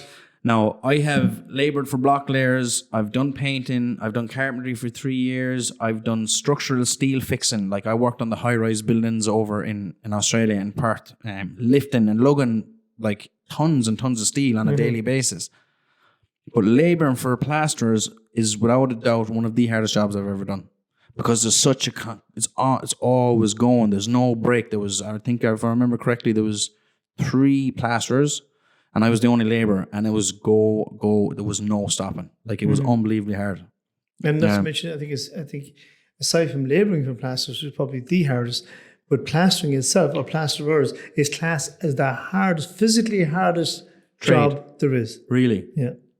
So I'd imagine just labouring for them would be just that. Yeah, higher again as far as, and it's a very skillful job. Yeah. People think it's just a case of you're putting plaster up on the wall and you give it a wipe and that's it. It's actually, if you've ever tried to do it, anybody that's in the construction industry, it's actually quite a hard job to get right and do properly. There's a high skill involved in it. There is, isn't there? And getting back to plastering for a house, you're talking about anything today, anything from 5 to 10 grand, depending all the intricacies of the house. 5 to 10 grand as well, again, depending on how many walls there are and so on and so forth. It's a lot of work. See that. And all of a sudden, all of these prices just start adding up. And obviously, you had some sort of idea at the beginning of what you were thinking it was going to cost, but now all of a sudden. And to me, if you fine tune it, the average direct build, is, and again, depends on what size of the house, it's going to cost you about 150 grand. With a builder doing it all, it's another 50 grand. Now, the bigger the house, everything starts to push out. Of course. Including the builder's cost. So, to me, we'll go back to earlier on again. you can break everything down, and you can find a lot of the stuff even in Google. But what do you break down? But again, it just comes down to what you're able to do yourself. Yeah. Are you this person? Again, come back to that personality trait. You're too busy doing something else. You just hire somebody to do it. But to get rid of the builder and his big find, just get an engineer. Yeah. If you said to an engineer, can you run this entire build from start to finish? And he says, okay, I'll do it for 10 grand. That's a big saving because he can do just equally as good as the builder. But why would the engineer come in? Why would the engineer be cheaper than a builder? So if he's going to be the structural engineer, he's the one that makes sure everything's structurally sound and building specifications and all that kind of stuff. Why would he come in cheaper if he was doing both? He won't be on the job all the time, but what he will do, he will give out pretty much orders saying, okay, when you do this, I want photographs of this, and I make him out the site. So and that way the job is running smoothly. So he's in control of what gets done and in what order he doesn't it's care, done. but he just wants it up, as long as it passes mustard. Because he will care if it comes back to haunt him, But like at least the engineer would say, okay, I need updates in this. I want photographs of that. If he's not happy with the photographs or a video, he may come out and look inside. So he would sign it off. Now he carries his own insurance too, right? So if it does go wrong, he has to stand over what he's saying. So like in other words, much like a builder, you can at least, because he's got engineer's insurance, so he has to pass it and he has to stand over it. So at least you can go back to him as well. Yeah. And that's become even more strict than it was before, And it's an important point. The builder's trying to do everything. So he's trying to cream money there. It's more haphazard, Yeah. Unless he's a top reputable builder, it may be easier to catch. And then you have to say to yourself, let's say it goes all awry. The things that we don't think about, right? But this is a great job. Okay, I know to get started in that job, I need 35,000 just to get going. So you say, oh my God. So you just sign the contracts and whatever. You better know that this person is legit. Because he may actually come back, and I've actually seen this happen. He may ask for a lot more than 35,000. He may ask for 40, 50 grand. So to make it look good, he puts in your foundation. He might even come back now and again to a bit of block work. You're thinking, my God, this is going great. He's a fine fella, this fella, And then he might even feel bold enough to get another advance and you have a lot more to do. And you give it. And suddenly he takes off. What are you going to do? And he can actually claim in court later on, well, I just had a money flow problems. I took this money and I did come back and put on that foundation. I did get that block work up. And I did do all these various things. I wasn't going away. I was trying my best. But then, of course, the money problems. Okay, it's a very, very hard case to prove for fraud. You have to find him guilty of intent to defraud. A very important distinction, those three words, Okay, but how do you know? So, for example, you've given this guy X amount of money and how would you prove it? I guess well, it cost this much for materials and this much for labor. How would you actually prove that he had an intent to fraud? Very hard to prove. And if you can't prove intent to defraud, it'll always remain a civil matter. And because it'll remain a civil matter, it's even harder to get the money off him because he can say, oh, but sure, I've no money to give you. And then they can say, well, you have to pay this man. For sure, I have nothing. Well, we're going to put a lien against your property. Well, the problem is if he owns the property with his wife, you cannot serve the tenancy of of his house or any other goods that they co-own. So in other words, you can't get back off. Do anything. And I've heard of cases personally where people who've done things like that, where the builder has done it to the client, and I've known cases where the client has just figured out some way to try and do the builder by pretending the work is faulty, so they wouldn't have to pay the builder that. I mean, if you look at this room that we're in here right now, right, and let's say I was the builder, and you said, "I'm going to get one over in Barry, and I'm not going to pay him at all," right? I said, "Well, sure, what's wrong with the room?" Right? Well, if you look hard enough, you can find a fault. And if you get a user-friendly engineer, you can give him a backhander, and he's going to help find that fault. Right? Now, what am I going to do? We're still in the civil courts here. I'm trying to argue with you. You're arguing with me. You're saying this, and he managed backing you up. What am I going to do? I now have to get another engineer, right, to try and combat your engineer. Now it all goes to court. Now it becomes a new cause. You have to pay money. I have to pay money with lawyers. This is who's going to win and who's going to lose. We're all going to lose. So you got to be very wary of the builder, the contractor you bring in on your job. Very much so. And I keep saying to people, and these are very, very important points that we're talking about here again. If a guy comes along and he says, "Yeah, I got to do great work, but here's my photographs. Did you see my website? A great website." And you think this is mighty. You better go check the reference because it's very easy to get pictures and it's very easy to build a website. I mean, you pay professionals to do the job and they put up whatever you want to get up, and that's it. Yeah, it's the easiest fraud going. And like he may have all his friends lined up, and I know Tom for reviews great, and references. Just, it makes me laugh because, and the reason why they keep getting away with this because nobody checks anything. Yeah. So as you're right, don't ever judge a book by its cover. Do your due diligence, do your research, find out about who it is. If you're going down that route of hiring a building contractor, you need to know he is what he says he is, and he's not, because it's very easily to get frauded. And all of a sudden, the money that you're paying him is gone, and now you have no more money to build a house, and you're left at a standstill. I've often seen it, just TV shows about it, where you see these hell builders come in and they blow all the money, and then they don't have money to pay them back. Yeah, but they can't prove it. And they can't seize their assets to give them back. And then it's just the client is left with nothing. Yeah. The house half built. And that's it. There's nothing that can be done. Nothing can be done. Yeah. And like there was a case recently about a woman, she got a extension renovation done on a property in Dublin. And elderly lady living on her own. Mm-hmm. This guy came in, took a deposit, did a complete shoddy job, kind of finished it in some fashion, but didn't. The place was just a wreck. So she was horrified. This man literally, it's like somebody just mugged her. She had no recourse to try and get her money back. She goes off and gets a lawyer. The man charged her 60 grand. That's gone, right? Now this engineer comes along. Oh, you to undo everything he's done and put everything right. It's going to cost 300, right? And these people are just pulling figures out of their head. The builder says, "I have no money to pay anybody." Oh, but hang on, now she has to pay the lawyer from this case that she won in the first place. So her costs just keep escalating. Now she's probably looking at 200,000. Your man still isn't going to pay the penny. He's going to offer most of the money, pocketed, right? He's sure I can't pay, the very thing I'm talking about here. He said, "Sure, I can't pay you a thing." But you're working on, I'm not working at all, I'm on the dole. But how about this? But everything's my wife's. And there's nothing that can be done. Not a thing they can do. Yeah, you gotta be real careful. He can claim no intent to defraud because he kept coming back.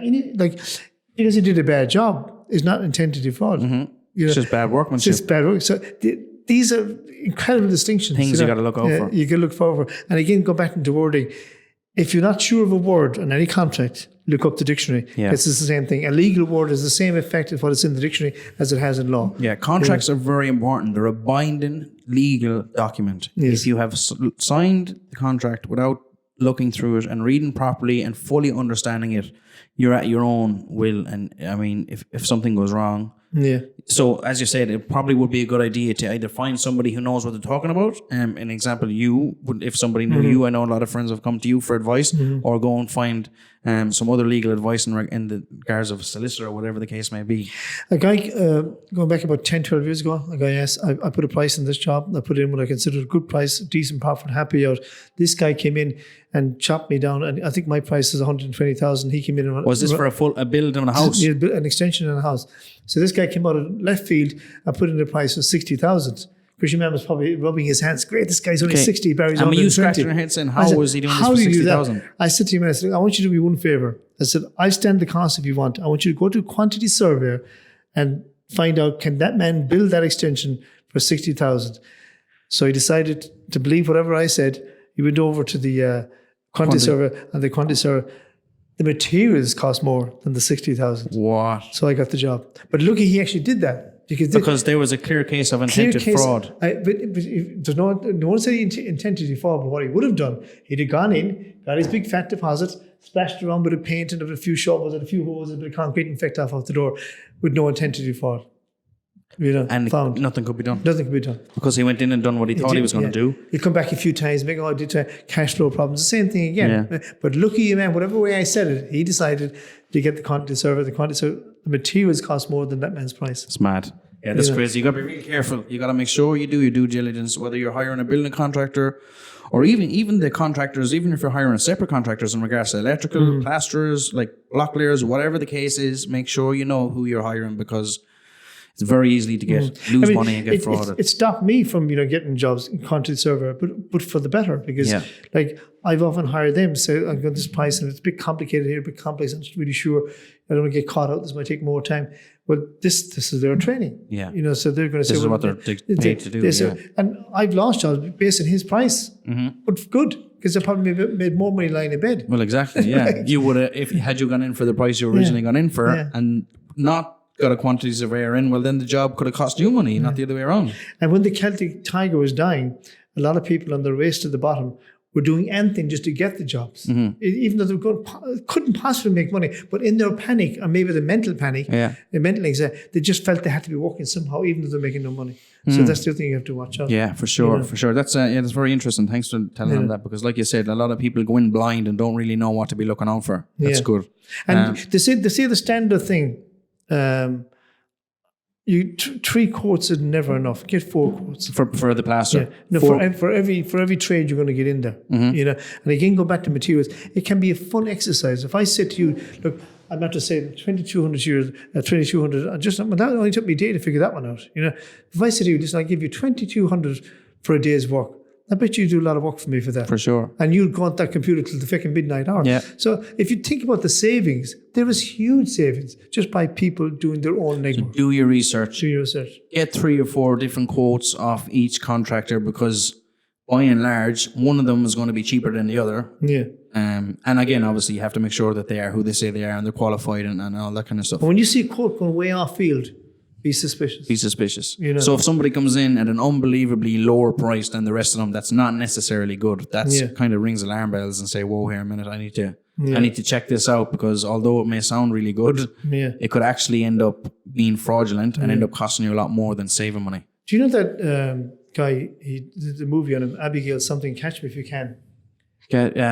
Yes, I do know. Leonardo DiCaprio pays him. But the real character, he was being interviewed there, and I caught the interview, and he said that he was asked, was fraud more prevalent today than it was in his day? And he said, do you know how often or how long it took me to make up something, you know, like false, like a false document? Yeah. He didn't have the technology we have today. Frank Abagnale. Frank Abagnale. It just took him so long to get this thing here to make up a false. He says, it's all changed. You can do it in a heartbeat. Yeah. A good computer, a good printer, so you can make up literally anything, and nobody checks anything. That's a great movie, actually. Yeah, great movie. But he says it's actually got worse than it's ever before. He said it was quite difficult. He just had to have the complete cheek to walk in and pretend he was that. You know. But now he said that's all changed. He says it's even 20 times worse. He said. Yeah. You can't keep up with it because much easier. Much easier. You know. Okay, so geez, that's great. That's like a great movie. Actually, I've seen that loads of times. Yeah. Right. So we have the plastering up. What now? I'm assuming now, has the electric or has the plumbing been in yet? The electric now is going to again cost you. So what is the next move after the plastering? Well, your roof is on. You got your. We have our insulation up, and you have our plasterboard and your windows in. And our windows 15 to 20 grand right there. For the windows as well, another 15 grand. Yeah, another 15. Yeah, everything is. They're 15. All 15 grand, but in and around the ballpark figure. And your electrician, you can throw him in around that ballpark as well. Depends. So, at what stage does the electrician come in though? When does he come in? Well, after all, he comes in twice, because first of all he'd have to come in for the main electric wires. Before the plastering is all done, he'll have all his walls and his wires strung down. So before the plastering is done, the electrician goes in, and he has to do his chasing in the walls, because he has to make sure the wires aren't protruding out through. Exactly. Then you start plastering all. Okay, so the electric again, that's another 15 grand. Another 15 grand. Okay, so the plaster goes on, the plastering is done. And your windows are in. Windows are in. Now you get all your doors and your skirting. Now the carpenter comes back to start second fixing. Locks, all the kind of stuff, you know. So that's not included in the 15 grand on the roof now. No, you get your finished floors. It depends. You got to go underground heating, which I think is way too expensive. In your opinion, that was kind of one of the things I wanted to ask you. Underground heating, good or bad? I don't think it's good. Why? I think it's overkill, number one, and I think that. Is it overkill in what sense? In the sense that, well, you're going to extraordinary amount of money to hopefully save money. Well, is it a lot? Is it a huge cost in comparison to just normal radiators? Oh, yes, it is. Yeah. And I don't care what anyone says. It hasn't been wrong long enough to go that badly wrong. But what happens if it does go wrong? Yeah. You know, let's say a guy's taking a shortcut. Like you're supposed to put little fittings into it so the thing will break. There comes a point where you do have to. Yeah. But let's say the quality of the pipes now underneath it, somewhere down the line, either between time erosion or something going wrong. Yeah. Or maybe like for example, is there a material in that has not yet been tested time-wise, right? And suddenly goes wrong? We have to dig up all those floors just to find it. Yeah. The whole floors have to come up to find that fault. And we also have to remember that a lot of these trades have apprentices. This is another thing we haven't thought of. So it's a very important point. They're cutting costs to throw these guys in. And cutting costs. So apprentice comes in, and whether he's a first or second year, depending on how good he is, he may be the very guy that's laying these underfloor pipes. Yeah. That might not exactly know, might or might not know exactly what he's doing. If he doesn't, and something goes wrong, well, then obviously it's down to the main contractor who you've hired. But still, at the end of the day, if something goes wrong and your floors are in, well, then there's trouble. That's trouble, yeah. Because once it's been done, all of the floors have to come up. And let's say, for example, there's a leak or there's something going on, we don't know where it is.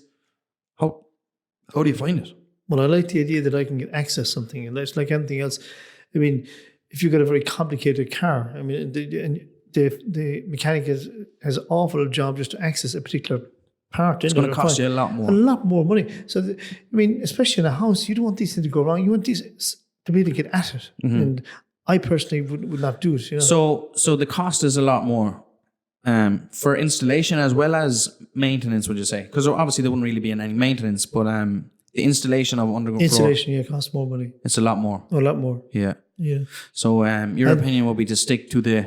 I stick to more traditional methods than that. More traditional and go with the rads. If it's piped underground from an outer area into the pipes, that's fine. You know, but at least you can deal it up and get at it. Yeah. But inside the house, my God, I don't like the idea that I cannot get at that if something goes wrong. Yeah. You know? If a pipe bursts, you can't do anything. Yeah, no, I did it in my extension in my house. There is underground heating, but only in that area, and just for personally, there's always that little thing in the back of my head. You know, would that thing ever go wrong? Yeah, you know, yeah. So it kind of niggles away, even though nothing has happened. But you're just thinking, what happens if this thing actually goes? Yeah, for sure. Yeah, what do you do? What if a pipe does actually burst? What am I going to do? Yeah. So, advice from a man who's been in the industry for 40 years. And then plumbing, we haven't even talked about the plumbing yet. The plumbing costs, you get boilers, all these things cost. That was actually going to be my next question. Plumbing, boilers. By the time he gets to it again, you can throw another 15 grand. Another 15 grand for the plumber. It's all 15 grand all around there for everybody. We should just get them to line up and just add the 15, have the checkbook out. But if you add it up right now, how much have you got there so far? If we were to add it up there right now, so we've got 50 for the land. So 50 for the land. 3,000 roughly thereabouts for the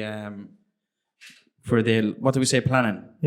Okay, so we're on 53,000. 53,000.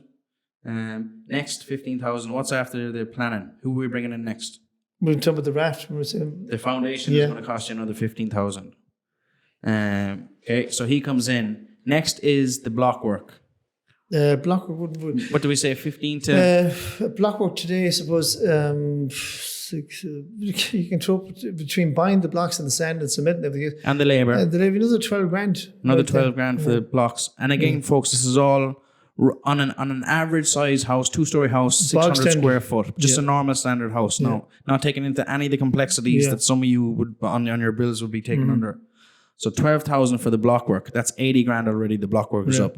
Next comes the roof. That's another 15 to 17,000. Yeah, maybe 20. Maybe 20. But again, I'm talking about bog standard. Yeah, these are all fairly standard. So again, the reason why it's good that we're talking about standard is because it'll give actually people an understanding of, right, well, if this is what it costs to get a normal house up, how much more is it going to be if I want all of these other complex parts, if I want an extension of the house over here, or I want the house in a certain shape, well then cost money. The roof, there's going to be 4 valleys, and then there's going to be an apex, and there's going to be, so it's going to cost a lot more. Huge money there. So we're basing this on off bog standard 600 square foot 2-story house, just to give a kind of understanding of what the costs are. So we're going to say 20 grand. Thereabouts, 15 to 20 grand for that house.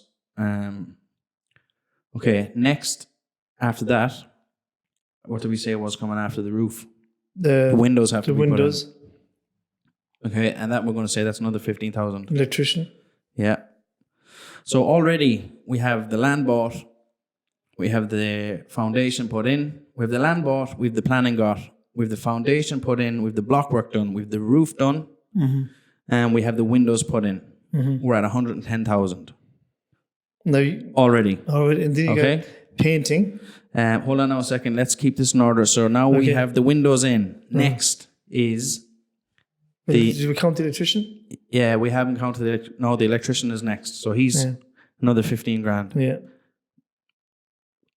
Now, again, folks, we're not literally saying everything is going to cost 15,000 on the button, but ballpark figure of what these trades cost.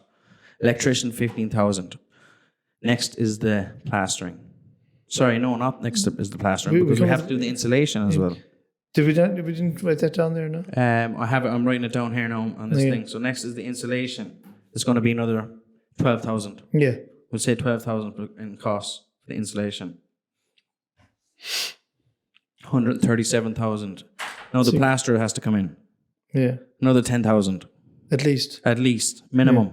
At least. We give him 15,000 so he doesn't feel left out like the rest of them.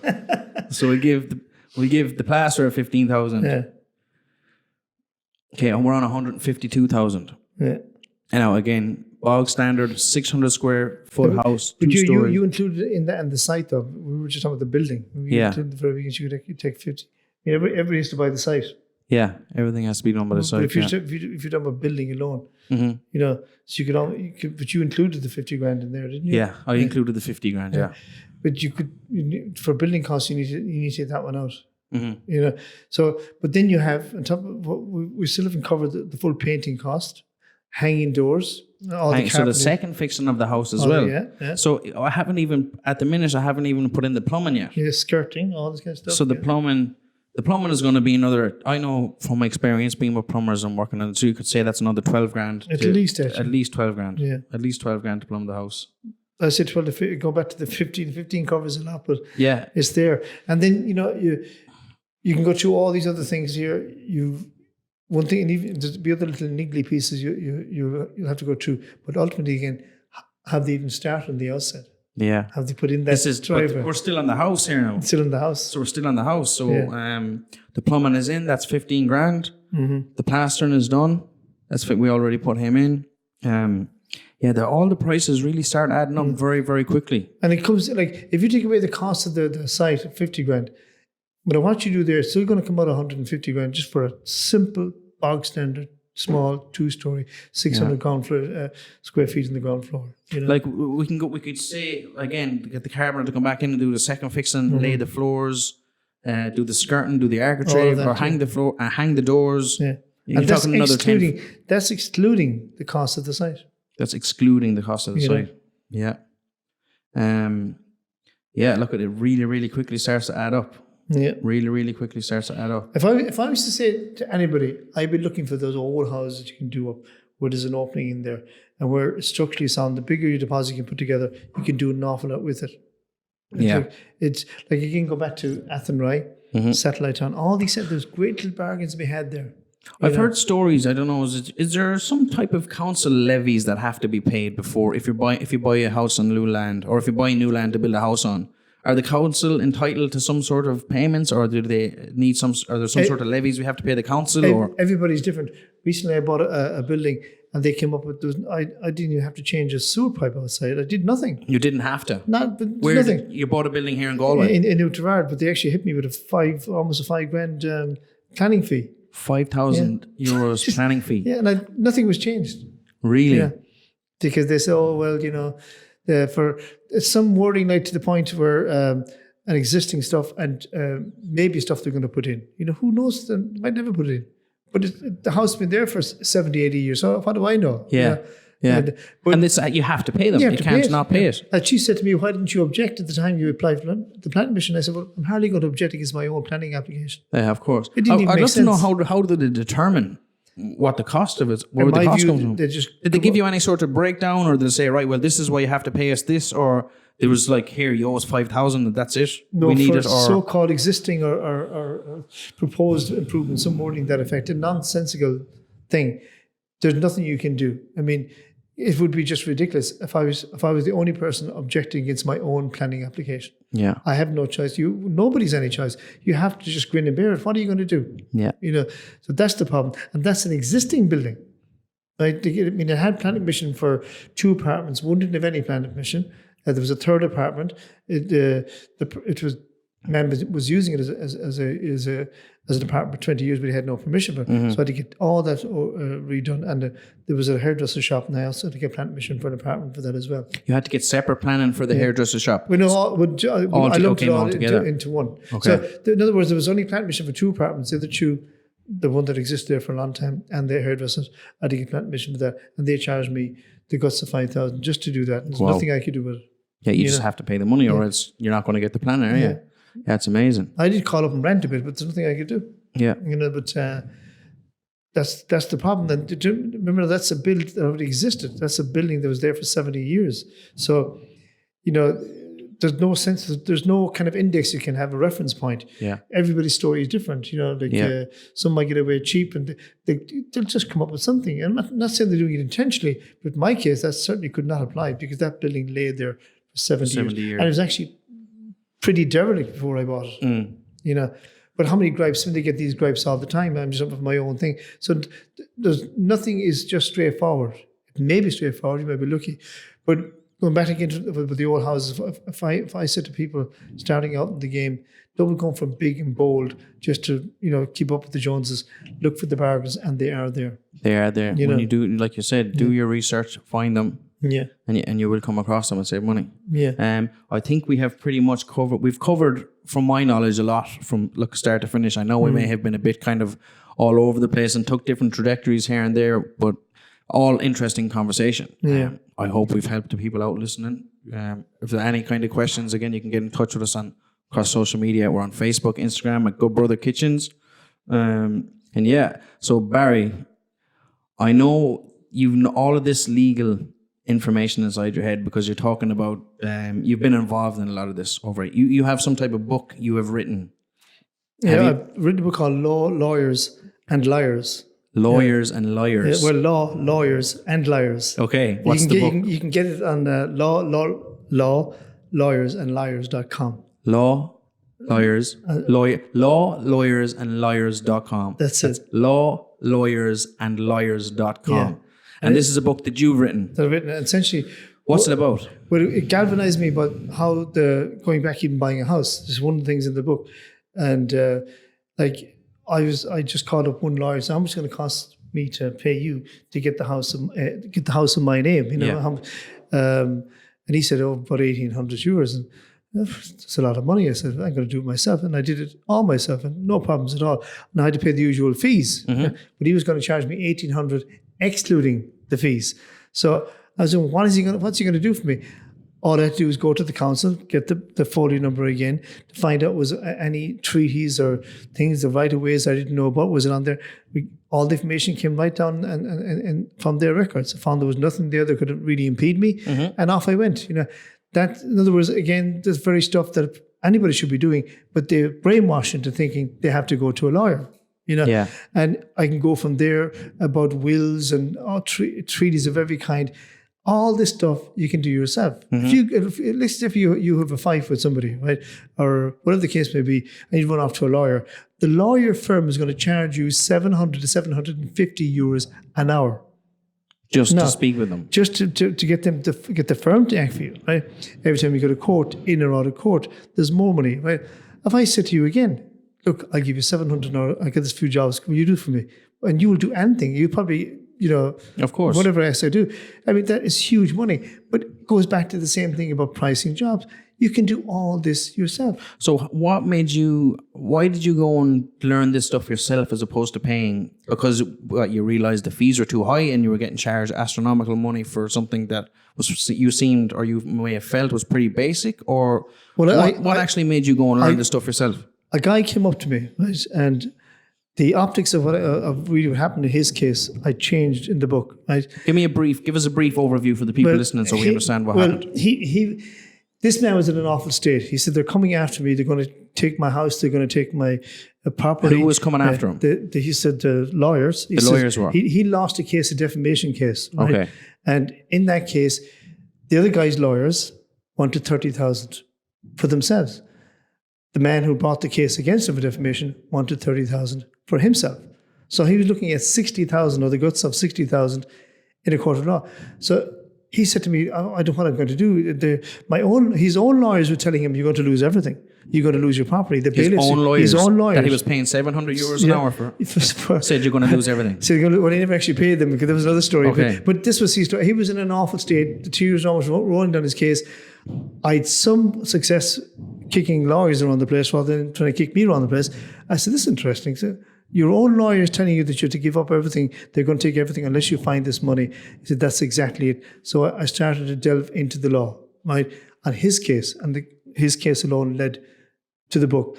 But what actually happened was I found out that, again, and we alluded to this earlier on, that because everything he owned was jointly owned with his wife, his entire business was jointly owned with his wife, right? That they couldn't do anything to him. Because if you're a property owner with somebody else in a joint tenancy, not a common law tenancy, common law tenancy means that if you own a property and you own a property, you own a part of a property together, you own that part of the property separately. Okay. But if it's a joint ownership, if he hit me in the jaw, right, well, and I go after him in a court of law, but I want his property, I can't do anything because you own it and you cannot be penalised for what he done. So a co-owned property can't be seized or taken? Can't be seized, no. It was co-owned, it was jointly co-owned, cannot be touched. That includes assets as well. So the whole point of this, I just couldn't believe I stumbled upon this thing that nobody seems to know, you know. And then I found out there's a thing called the Solicitors Alliance. So they actually work together. His side, the guy that I was helping, and the other side, they were actually working together against him, telling him pure, blatant lies. I spent 2 years out of the 4-year battle, which I never got a penny out of him, by trying to convince him that his own lawyers was working against him. And he would not believe me until about 2 years into the battle. Really? Right? And in the end, the whole thing just fell apart. And they didn't get any penny. No one got anything, so there was no case. No one got anything. What's Solicitors Alliance? There's a thing called the Solicitors Alliance. And again, go back to, you have to look at the dictionary meanings of words. Alliance means what it says, secretly and covertly working together, essentially, you know. But go back to his case. When you go into a lawyer for the first time, right, I'm agitated because I'm walking into you. You're calm. You know, I have a cup of tea there. Everything okay? But I'm hardly going to be coming into you if everything was okay. Yeah, right? of course. So I'm obviously I'm off guard, so I need help. You know, the wife is leaving me, or somebody stole my cow, or whatever the case is. I'm all worked up about something, right? And you can be reassuring words. Oh, I think you have a very good case there, Barry. So this is what I want to hear. Just give me the words I want to hear. Yeah. Off I go. Yes, but just while you're there, you might just sign that there. Oh, what's this? Oh, I can't be bothered. Okay, so I signed it really quickly. My first mistake. I've just literally... You've signed a contract. Again, going back to what we talked about earlier. I've signed a blank check with you, literally. Because you can say, well, Barry, my bill is 15,000, as in his case, 30,000, just from the lawyer, from the other side, not mentioning his own side, right?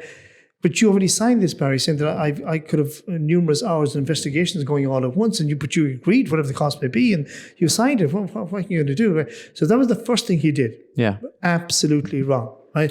There's another part of the contract goes. This is a very important part for anybody going into a court of law. Let's say you go into a court, right?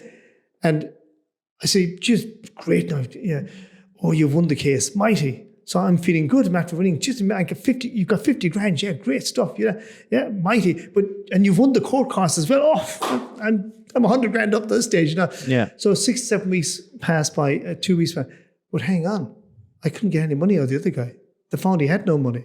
He was married and everything was in joint asset. Sorry, Barry. We know you won the case. We know we did the best for you. And we got you winning the court costs too. But unfortunately, we couldn't find any money on the other guy. So you have to pay us our costs, including the court costs. Wow. So it's the second part of the contract people sign all at once inside their office. Right? It is like literally getting your own rope to hang yourself. Yeah. And that's why I came up with the book. So I started delving into it more and more and more. There was an elderly couple in that book. There were a young couple moved in next door. Maybe they were jealous of their youth or whatever the case may be. But this couple decided they didn't like the fence that they had between them. So when this couple went the garden fence. So when the couple went away for a long weekend, the elderly couple upped the fence, threw it out. And when the couple came back, it now became a boundary issue. No, your fence is actually on our property. So the young couple, not wanting any wars with this couple, brought them to court. They won the case, right? And the judge said, well, what do you want damages? Well, we don't want any more trouble. Just give us £10. Great, £10. Court costs awarded against this couple, 250,000. They actually had to sell the house that they lived in to pay the costs. The old couple did? Yeah. Now, the elderly couple, if only one of them took the case against that young couple, they'd have held their house. But they didn't. Yeah. So if you're ever going against somebody, never do it with your wife or spouse. Do it alone. Because if you lose, at least you can hang on to your house. Yeah. So the ins and outs, you just got to be really careful. Again, going back to contract law. And if that sounds outrageous, I'll just finish you with this. Right? A young guy, about 2011, hopped out of a taxi, didn't pay the fare and faked off. Right? Mistaken identity, they blamed this other guy who was living in Japan at the time. Yeah. Right? He was clearly in a different country. Simple case. The parents, still in Dublin, run off to this lawyer. Oh, son, we don't want our son to start off life. He's just finishing college. We want a clean record. Great, we sort that out. Just sign this piece of contract, the same contract we were talking about earlier on. So they sign it, all full of aspirations and hope it's going to be easy, thinking, sure, maybe 1,000 will sort all this out. The man goes off, does all his magic, gets the case thrown out of court, and hands them a bill for 1,500,000. What? Because he could. Based on the contract they signed. Handed them a bill for 1.5 million. Yeah, which did not include the expenses. Oh my God. Now, creatures of habit, people fall into habits, very hard to break them. The older you get, the more habits you carry with you, the harder they are to break. They went off and get another load of barristers trying to fight that bill. So they're still shelling out money. And this is still going on? Still going on. No end in sight. Wow. Yeah, so the reason I wrote the book is to protect people to wake up, and especially, and this is actually in many ways tied in all things we're talking about here, right, is the biggest crux, not all of them, of course, can be the very people you're going to go to help you, which is the lawyer. Yeah. And it's a form of brainwashing. It's not even a recognized, in theory, it's not even a recognized trade, because if I'm employing you to build my house, I don't want just advice of you. I want you to build the house. Yeah. All a lawyer does, anytime and every time, is give you advice. You're only paying for advice. Yeah. Right? Not set in concrete. And he's one of the only few people that can give you bad advice and get away with it. Yeah, it's amazing. So as we said, contracts, they're a legal binding document. Yes. Whether it's a contractor, building contractor, somebody that's working on your house, a solicitor that's been involved in the sale of the house or the deal, whatever the case may be, make sure you read the contract and the fine print that's in the bottom that they don't want you to see. Exactly. Because it could end up costing you. And especially with the lawyer, what you're signing with him is probably the worst contract you're ever going to sign. Yeah. And again, I'm not saying they're all bad out there, but you need to get quotations for different lawyers as well. Yeah. I mean, to me, to buy a house, if it gives you peace of mind, and you will have to get a lawyer anyway if you're getting a mortgage, let's say the average should be no more than 1,000. Yeah, brilliant. Barry, thank you very much for being a guest. You're a first, and hopefully we'll have you back here for a few more after that. Glad to help. Listeners, thanks for listening in. This is Let's Get Down to Brass Tacks with Good Brothers. See you on the next episode.